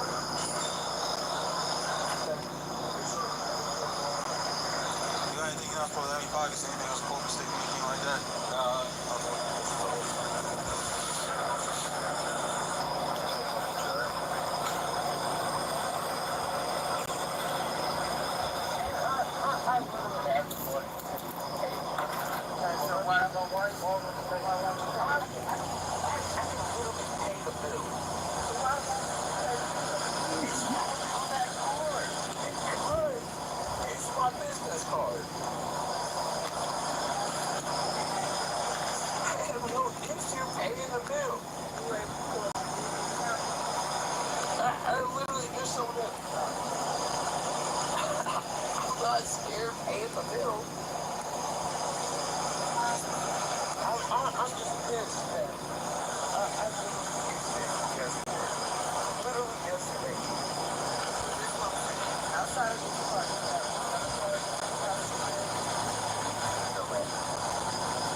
Y'all are doing y'all's job, so I respect it all. Y'all,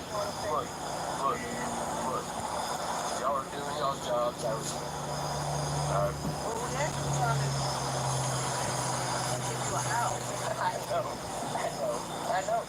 But the man also needs to respect me, though. That's it. I'm willing to pay the tab. That's no problem. I'm so sorry.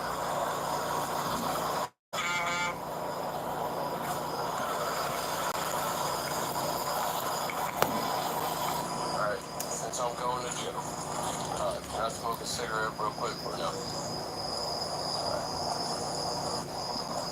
I got a bad one.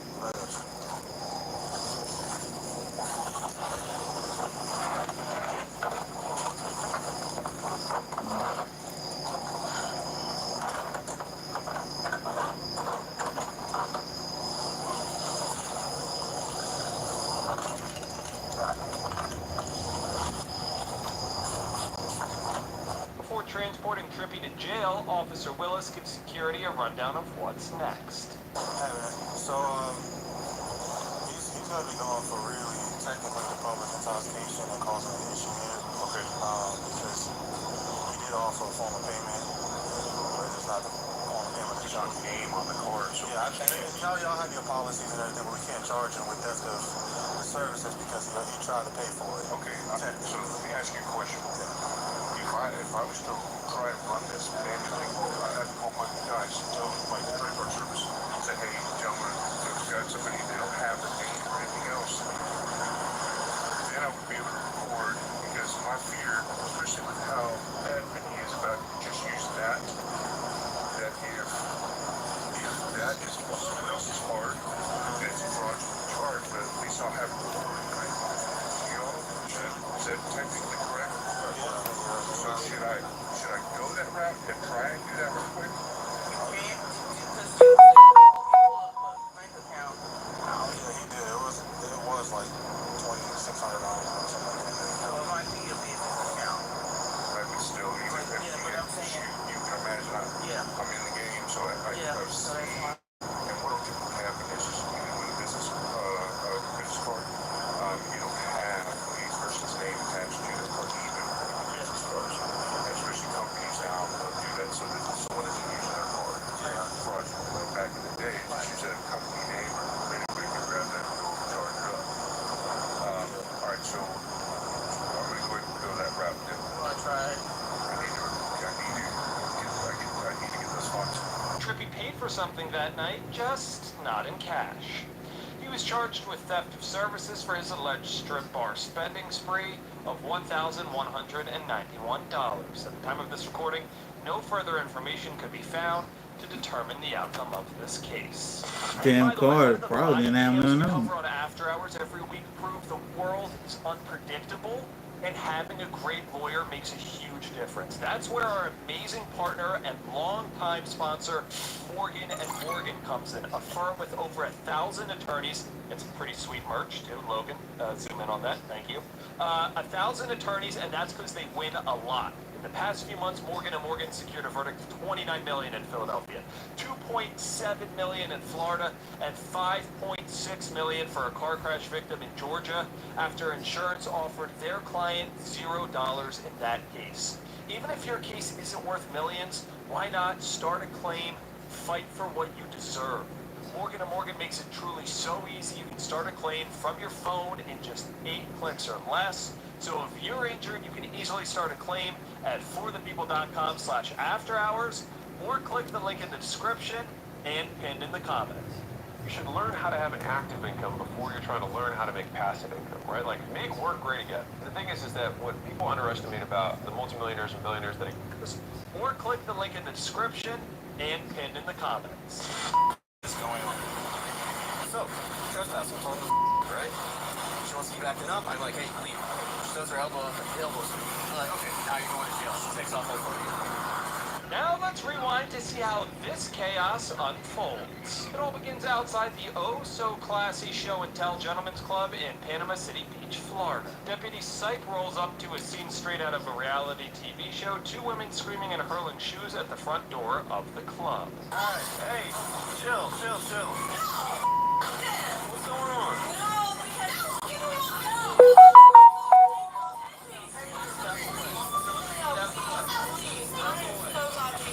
Step away. No, I'm not gonna have you sit and waste your eyes. Okay? I don't know what you're gonna do. I don't know if you're gonna grab the gun. I don't know. Okay? Can I just tell you right All now? I'm asking is to take a step back. Okay? All I want is my purse. What I want to do is I want to figure out what's going on first. Okay? Any calls? All I came here for is no yelling. Okay? Have my purse, and that's Okay. all I want. Okay. This is a white purse. Just something That's a that black. says White purse, black jacket. They don't have it. They don't have it. okay. I know they have it. So black purse. No, please, that's fucking that was You said I can't let you go in if they're not. No, seriously? No. Bro, seriously? Listen, it's their property. Seriously? It's their property. No, I want to go. But I want a purse. But I have too much drugs in there. No, I have a lot. Looks like over there has a black purse with white purse. You have a photo of it? Yes. Okay. Yes.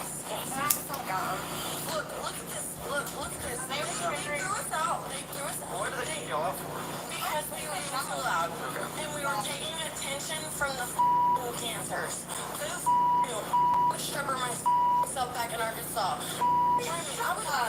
sorry, but I was just trying to tip the girl. You got a photo of your purse so I can go in there and take the picture? Yes. But I was just trying to tell him, I'm not doing no harm in here. No, we were trying to think through it.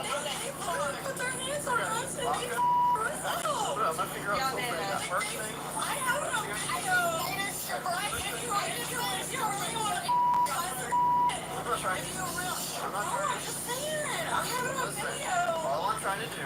For the Figure out what You're so mean. I just wanted a purse, dude. I'm trying to see what your purse looks like. It's all white. It's literally all white. Okay. No. They didn't know it. They didn't know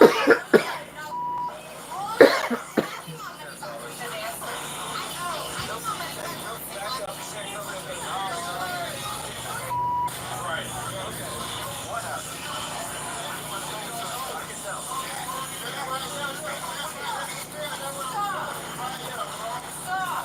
Stop. No, that wasn't me. That wasn't me. That wasn't me. That was not me. Not pull away. Do not pull away. They're both gone. Really? That wasn't even me.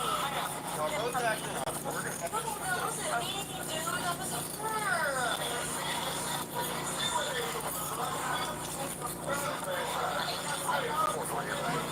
Step over here. Step over here. Step over here. 448. Two white females with change. I can live a unit because I don't have enough for my car. Are you serious? Have a seat against the wall, okay? Why would you have a scene? Lean against the wall. You guys are How do you want us? How do you want us? Sitting? What's that? How do you want us? You're good. Just lean up against that. I'll wait for another unit. How can I go? Y'all are under arrest, but this is getting too much. When I'm in there trying to talk and you guys are hitting. I wasn't. I literally wasn't. That was not me. Let me the go. No, we're not doing that. Yeah. Hey. You guys have a purse? We look everywhere. You guys have Trash can, you don't give it 30.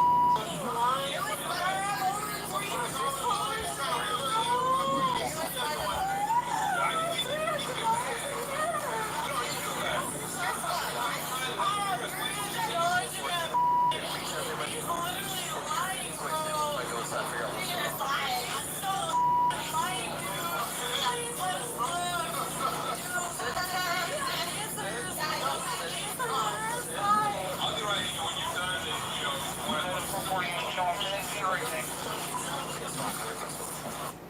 So I tried this website called Hint. It shows you what your soulmate looks like, and this is what I got. Tell me why this looks exactly like the guy from the bakery next to my place. Like, same height. Really? Who's laughing at our face?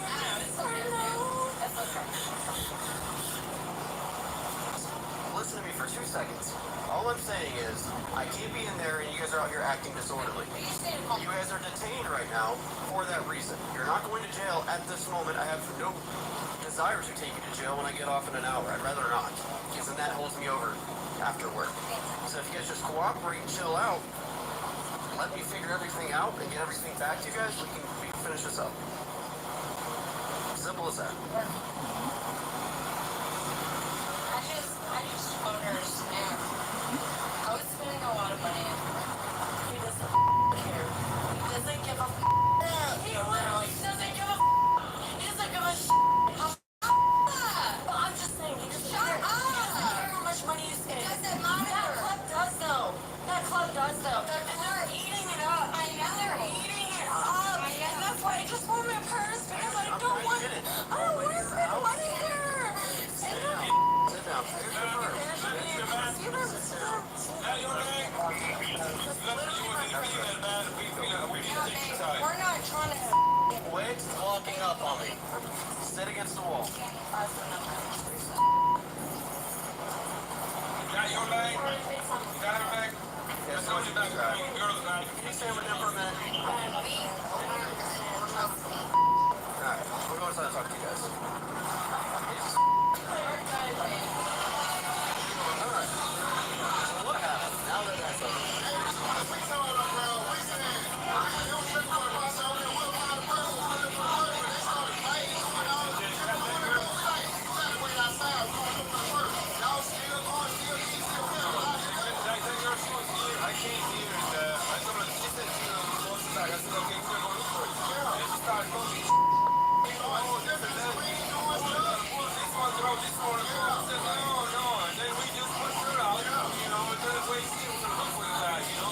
Yeah, them just drunk as hell. Please check me. God, I was trying to spend that on please let me know. They ripped my purse. They my Louis Vuitton purse. They ripped it. We're not even fucking her, dude. No, I'm suing. Yeah, they drunk as hell. Can you let me go first? Hold on. Yes. No, I'm trying to no, I just wanted to step away so you wouldn't freak out. Like while I was way back. Okay. He thought it was a threat though, so I just want to be. I just want to be. No, he made it out to be like we were like a threat and we just. No. It's a bunch of cats.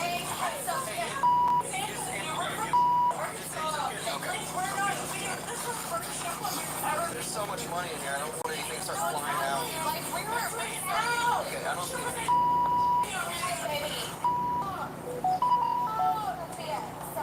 Where's yours, babe?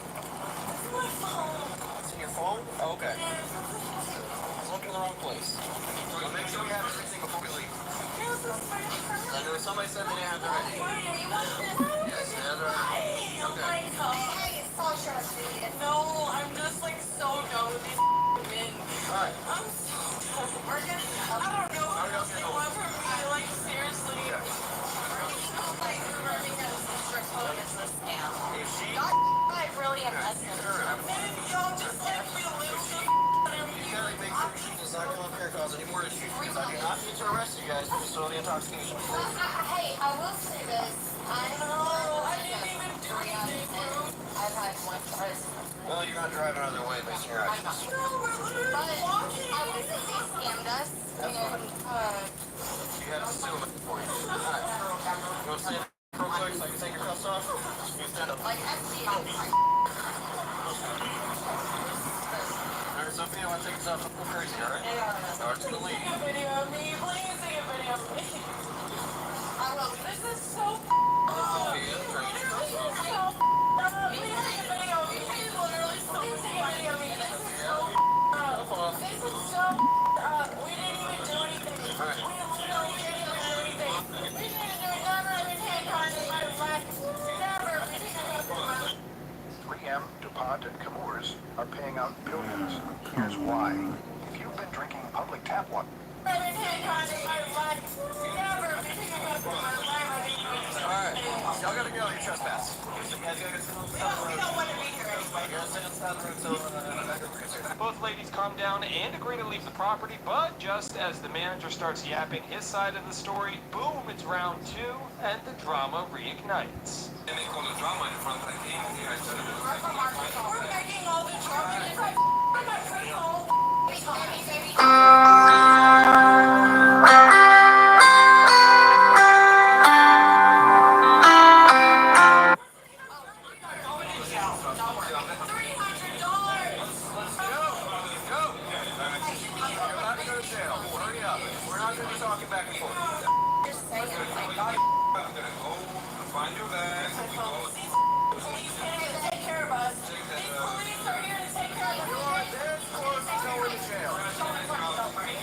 All they gotta do is shut up and comply with their drunk asses.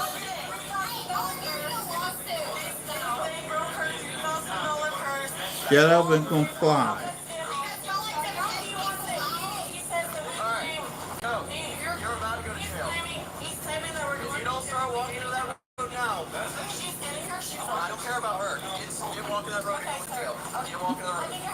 Hurry up. Okay, thank you. Last time I'm telling you, you're walking.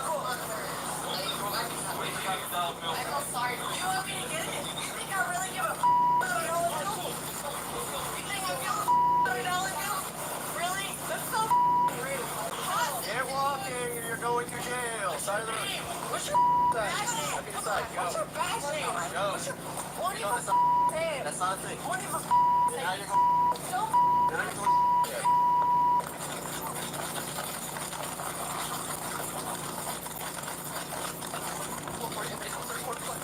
And then she, her drunk ass gonna run. Drunk ass.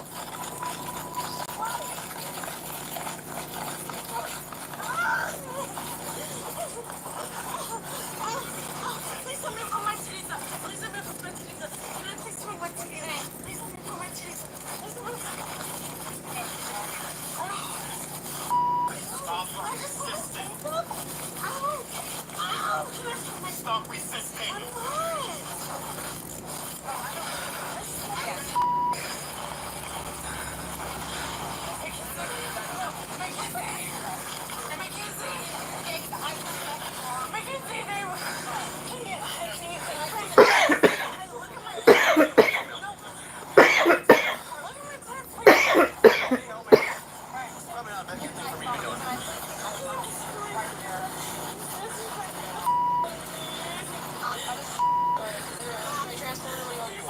not.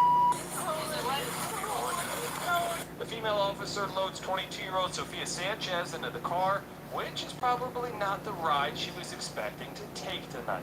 Alright, so she's alright. Thank you. That's all I want. You got anything on you? No, ma'am. No, ma'am. Okay. Then transports her to the Bay County Jail for booking, but wait, we're not done yet. While all this is happening, another officer spots Sophia's alleged partner in crime sneaking back over to the club. Really? Both of them gonna get arrested. I will be right here. Don't worry. Okay. Leave this property. I'm scared. Okay. Where are you staying at? I am staying at a hotel with my friend's mother. Where? Okay. We have to go to the sidewalk. So I can be on the street? You can be on the sidewalk, but you can't be on the property. I don't want to be. Well, By the way, $4,000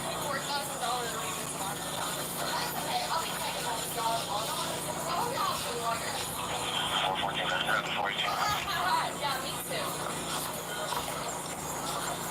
you realize by doing that, I could just take you to jail and we could solve this? Because you are still trespassing, you are still causing issues. Okay? This whole property, you don't own Right it. here, how about that? Correct. Where do you stay? Because if you step foot back on this property, I'm taking you to jail. Back on this property, don't worry. Where are you supposed to be? I am still waiting on my friend to come pick me up. Coming from where? Panama. It's close. Panama what? City.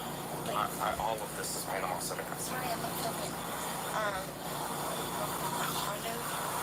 Like this way, somewhere. You don't know. I will be picked up. I will not be going over there, don't worry. Just drop me. So, you gotta go. Can I not sit right here? That's still on their property. Is this their property? No, this is not their Okay, property. well then, right here. But I need you to understand, if you go back up there, I will not. also, this is right next to where some drunk person can run right over you. Oh, then I'm not getting arrested because of them. Correct. So, do I need to cross the street? Would probably be a good idea, yeah. Hang out. Y'all need to get a hold of them. 2025 IRS tax forgiveness now has open enrollment. It's easy. Hang out. Y'all need to get a hold of them. Listen to me. Do you know, does your friend know where you are? Already, 100% sure. And I will be filing a lawsuit against them. You can do that. I know it has nothing to do with me. Correct. You can do that all you want. I know, but I'm like, just telling you, I don't want you to end up like your friend, so you've got to stay over there. But I need to cross the street. This isn't the road. This isn't the. Listen, baby. I've looked it up on Google Maps. I realize that. But what happens So, when it gets you? what is the deal? When my Uber comes and picks me up right now. I want to get over there. That way it's safe. Thank you. Sophia was arrested and charged with resisting an officer with violence, disorderly intoxication, and trespassing after warning. She took a plea deal where she pled no contest to the charges in exchange for a pretrial diversion program. Upon completion, Sophia will avoid a criminal conviction on her record. I'm so ready to get bad review on them, bro. enough of those. I also want to thank Upside for sponsoring After Hours. Upside's a free app that gets you cash back on daily essentials like gas, food, and groceries. This is real cash back. It shows up in your Upside app, and then you just transfer it straight into your bank account. The other day, I went out to a diner, fantastic spread, great coffee. I used Upside, I got cash back. Also, every single time I fill up my tank now, I use Upside. The first time I used Upside when I got gas, I got almost $8 back, like actually insane. I'll be right So back, once you y'all. have the Upside app, claim an offer for whatever you're buying on Upside. You pay as usual using your debit or credit card, follow the steps on the app, and you get paid. To find out how much you could earn, click the link in the description to download Upside or scan the QR code on screen. Use our promo code AFTERHOURS. You get an extra 25 cents back on every gallon on your first tank of gas. That's promo code AFTERHOURS for an extra 25 cents back on your first gallon of gas. Now we head to Clearwater, Florida, where police say one man's bank balance couldn't keep up with his nightlife ambitions and ran ladies and gentlemen's club. According to the manager, the customer was living it up with lap dances galore, but when the $160 bill came due, he allegedly had insufficient funds. Officer Lazar steps in and gives John a chance to make it right, but after checking his account, it's obvious John's out of luck. It's $160. No, I had the money before, and I told him. Before you had the money, where'd it go? I don't know. So you came here to business. You have to pay. So can you call somebody, get the money? You can't leave here without paying. You owe $160. I know, but I told him I sign or whatever. Sign what? You can't come here and not pay. You're offering services, you're not paying for them, correct? No, I want to pay him, but they just... You want to, but you have to. No, I had the money, but it just... something messed up in my stuff. Okay, so how are we going to get the money? We're going to go with a plan to get the money. I know, exactly. Okay, so can we call somebody? Maybe somebody can transfer me some money? Any of that stuff. You got to figure it out, because you got to pay them. I know. Right? Okay. But is there like a plan that we use through? Yeah. Is there like a plan that... So, I mean, you gotta pay. I'll see what this guy says. Hold on. So it's not sounding like he has the money. You want him, we can arrest him honestly for not paying, or I don't know if you offer finance type plans, I don't know, that's what he's saying. Actually, let's eavesdrop on what else 39-year-old John Elberson is saying to police. I got $55. Look, I had $200 in my account. Okay. For the But she said you owe like $160, bro. I'm paid. How you gonna pay? I don't know, man. There's gotta be some kind of sign or something. Some sign. Well, ask if they offer a payment plan. You got some money? Oh, he's got some money. See if he'll lend you some money.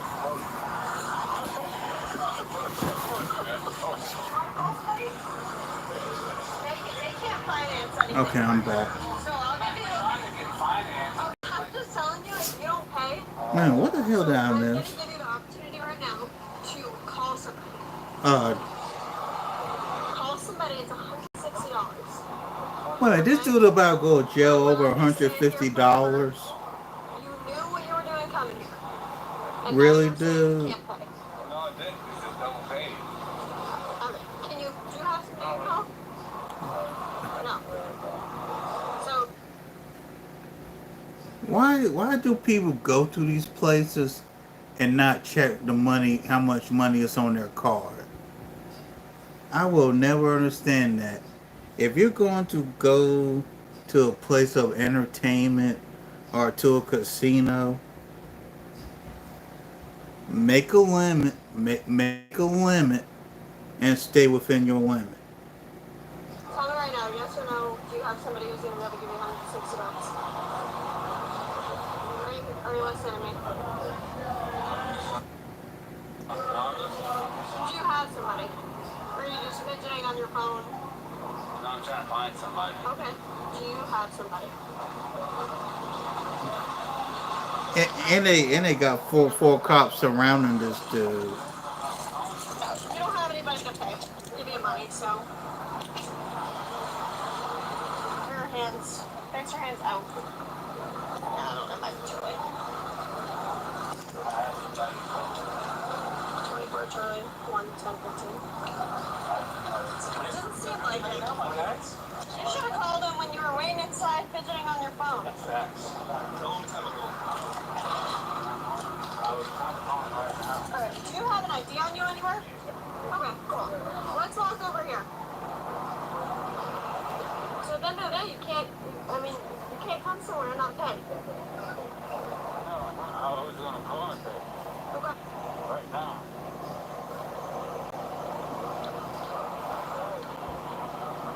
Can't call and pay. No, it's too late now. No, I was They gonna... gave you time in there, we gave you time. No, I was gonna call and pay. No, it's too late now. Night's the last one. Alright, just stand in front of my car. Do you have anything else on you? No. You're still one of the cars. I got what you think? Why you stand right? Why you stand? Oh man.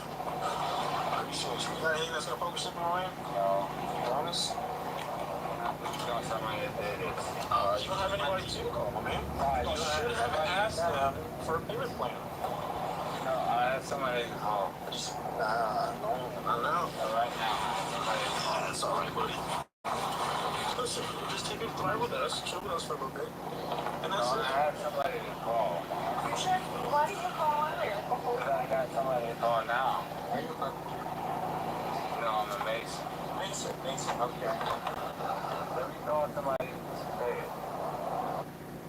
So what are the penalties for not filing your taxes? Here's the damage. There are two different penalties you'll be hit with. The first is the interest on the money owed.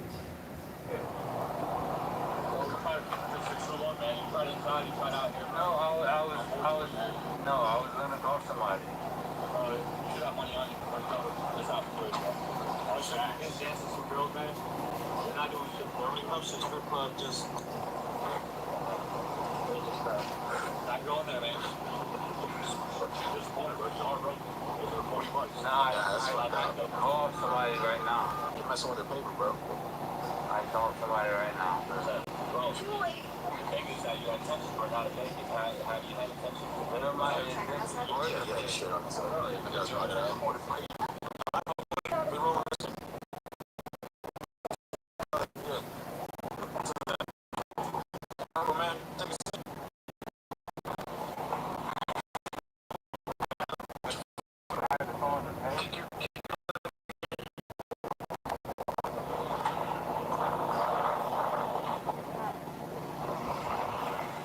John was arrested and charged with petty theft. He was released from custody 12 hours later with a pending court date. But Pinellas County prosecutors decided not to prosecute, so the charges were dropped.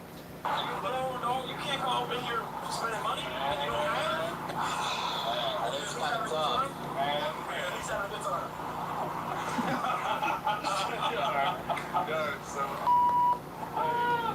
Next, we're heading to Atlanta, Georgia, where things take a bizarre turn outside a local strip club. It all starts with a simple call. Police respond to reports of an auto accident just a few streets down from the club. What's going on, man? Somebody just hit us at the red light. What's my husband? Sir? Yeah, handcuffs? Why is he handcuffs? I'm not answering no questions first. Hold on 1 second. Leave him there.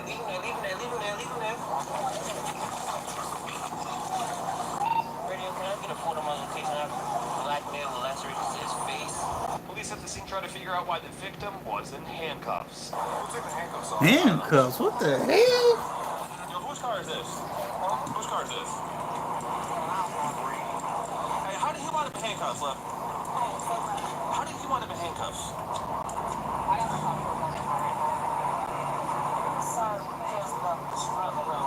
Which strip club? Peaches? Okay. I got you. Over on RDA? I got you. Okay. Did you Yeah, what's he doing in handcuffs? I don't know.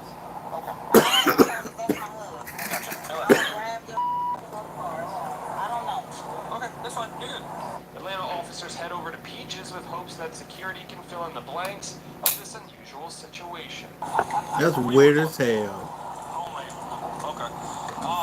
Did y'all have some here a little bit ago? Male and female get into it with anybody? Yeah. Left in a pair of cuffs? Yeah. What was the story with that? They were just drunk. And whose handcuffs is he wearing? Mine. He took off. He jumped in the SUV and took off. Yep. Them into Metro. To Oh, Fair. So like almost out of 166. Wiped out. bro, they gonna get him for running. They gonna get him for running, and then they gonna get her for helping him. Real hard. Hurt some people, hurt themselves. But it turns out the security officer is allegedly a fraud. He claims he's working security for the club, but those Homeland Security credentials are all for show. So the security guard ain't even real security. Here's what I want you to do for me, okay? You can't make this up. Here's what I'm gonna do. I'm gonna take your firearm off your side. Okay? Oh, okay. You got, right. Place that in my car. I'm gonna detain you for right now.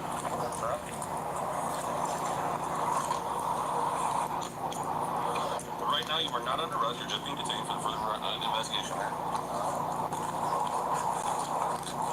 Do you have a key to your handcuffs? Keys in the car? Yeah. Who's the radio through? Nobody. Okay. That's not a Homeland radio? No. Okay.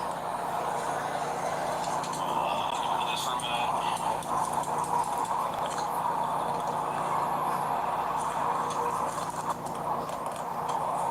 Okay. I'm gonna have you have a seat in my car for a minute, okay? Police identify the fake cop as 49-year-old Terrence Jacks and search his person and vehicle to confiscate all his props. Hey, radio check this thing. So this dude basically got arrested by a fake ass cop. That's the PA.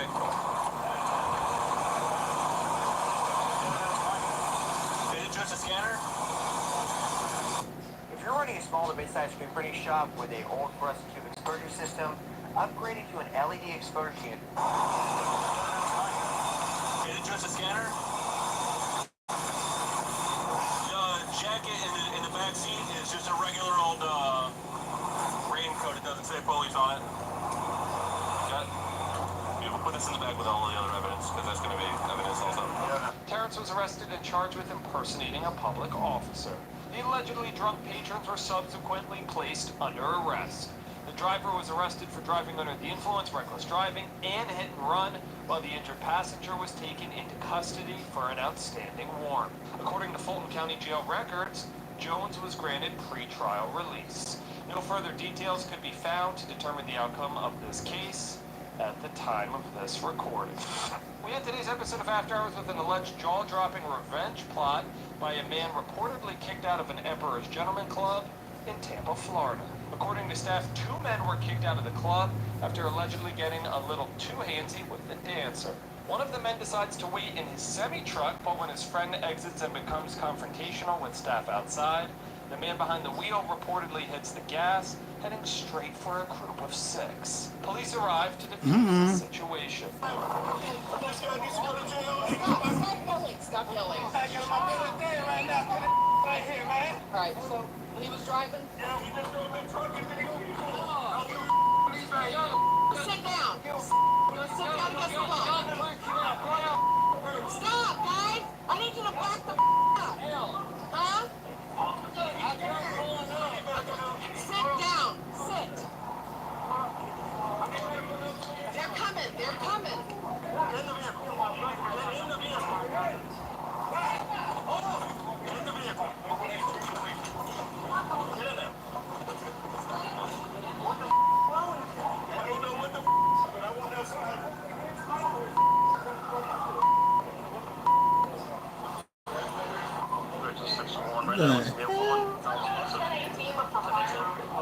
Uh-oh, somebody done died. And there's another one inside. One inside, so it's all one. We have the driver of the vehicle secured now. We have one male, no pulse.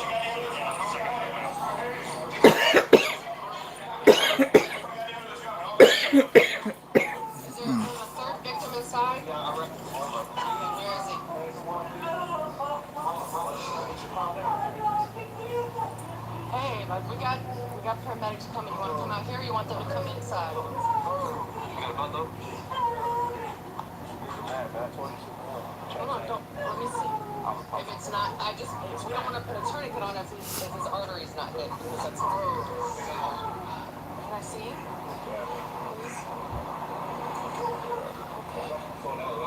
Good. Okay. Alright. Yeah, don't put a tourniquet on it, because it's not actively, was it?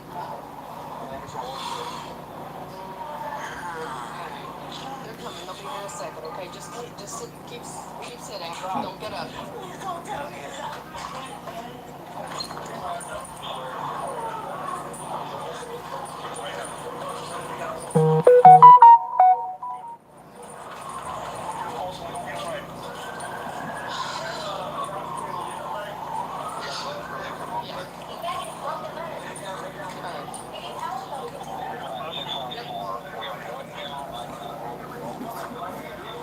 Officers performed life-saving measures on the victim that remains unconscious outside the club until first responders arrived to assist. There's a guy inside sitting at the bar with a compound ring on his arm. Go hang out with him. Try to get him before you. Hey, Tim. Come just keep going. I can.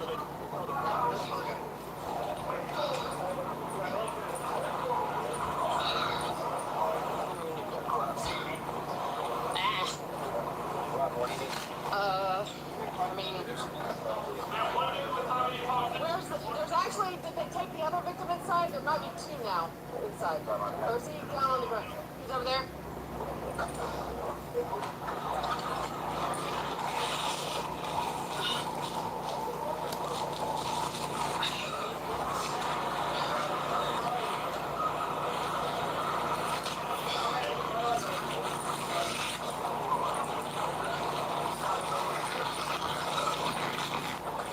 The driver's in the back of Landry's car, right? Or Michael's, not Greg's.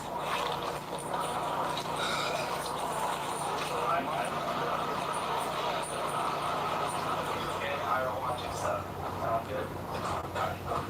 I gotta watch your stuff so she's not paranoid about the money and stuff. And you don't follow her. My boss probably will get upset.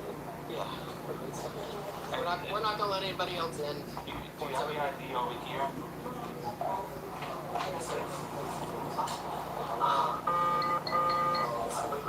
It's fine. You can just tell us your information. It's fine. Let's get you to the restaurant. Go to the bathroom first.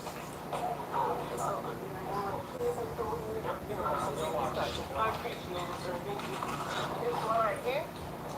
Okay. It's also right here. Who has access? Hold on. Okay. Who has access? It's in the office. Okay. Because Daniel left the scene and I can't let that happen because I was with him all night, so I know what he looks like. Okay. I don't Did know he ever his tell you name. his name? I don't know his name. No. Okay. But I know they. How long were they together. here? They've been here since 5. 5 in the afternoon? Yes. Okay. And they've been drunk since 5. Okay. All right. You guys have like an ATM or anything? No, I don't know if he went to the I can ask Josh because he's our bartender. That's who's outside. All right. I don't know. We'll get to that. Yeah. Okay. Let's wait for the ladies. Is there anything, because we're going to have to rope this off, is there anything else in here you need to take out with you? Hey, my credit card by any chance?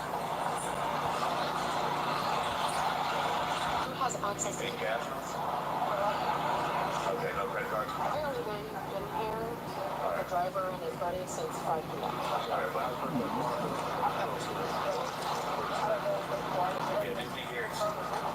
I sent them all the message to get here early, so even if they didn't get here early, they'd be there at 6:30 anyway. So normally the first account comes moving in about 6:30. Who has access to the cameras? That's who does. It's in the corporate office. Oh, okay. All right. Meanwhile, outside, EMTs are providing medical attention to the suspect, 25-year-old Dylan Fogel. Yeah, so they were inside. I guess he got ejected. We're trying to fight with the patrons, so they kind of split outside. They got the argument. This guy hops in the truck and just ramps into them. Run them over with a truck. That's pretty much. That's what the gist is. Okay. So our people, the ones that we got, are ones that got hit by the truck. Yeah, there should be 2 injuries and a fatality. And then this guy, so 3 injuries and a fatality. Thank you.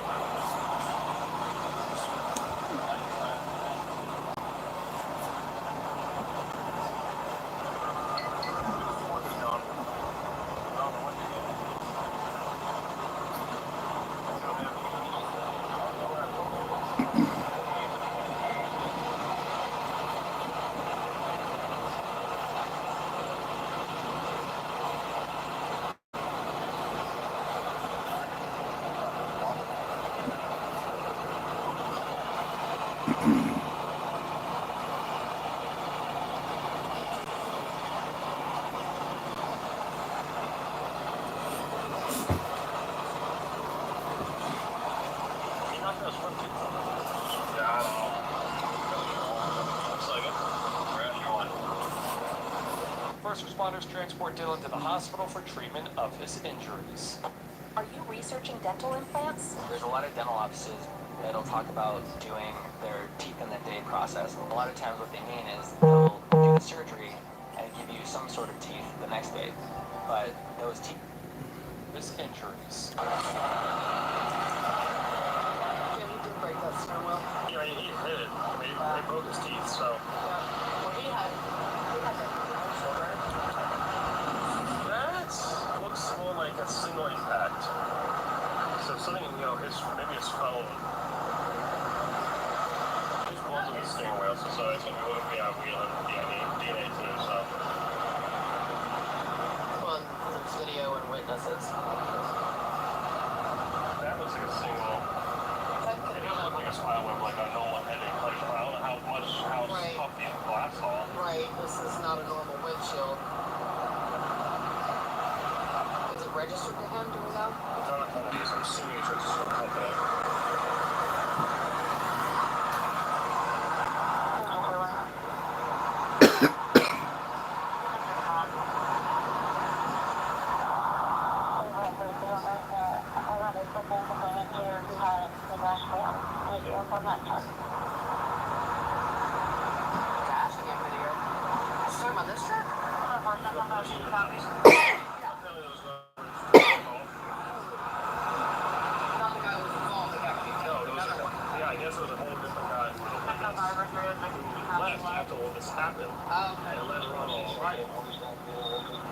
His knee probably broke that right there.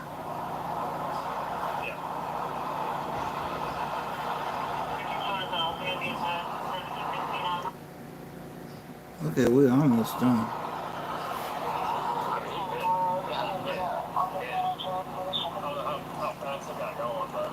I think his head hit that. It's possible. Because if he's sitting here, his body jumps out. He probably broke some ribs on that steering wheel. Yeah, but he smashed his face into the windshield and then bled on that. Because that's dripped on there. That's not like a splat. I was going to hop up there, but...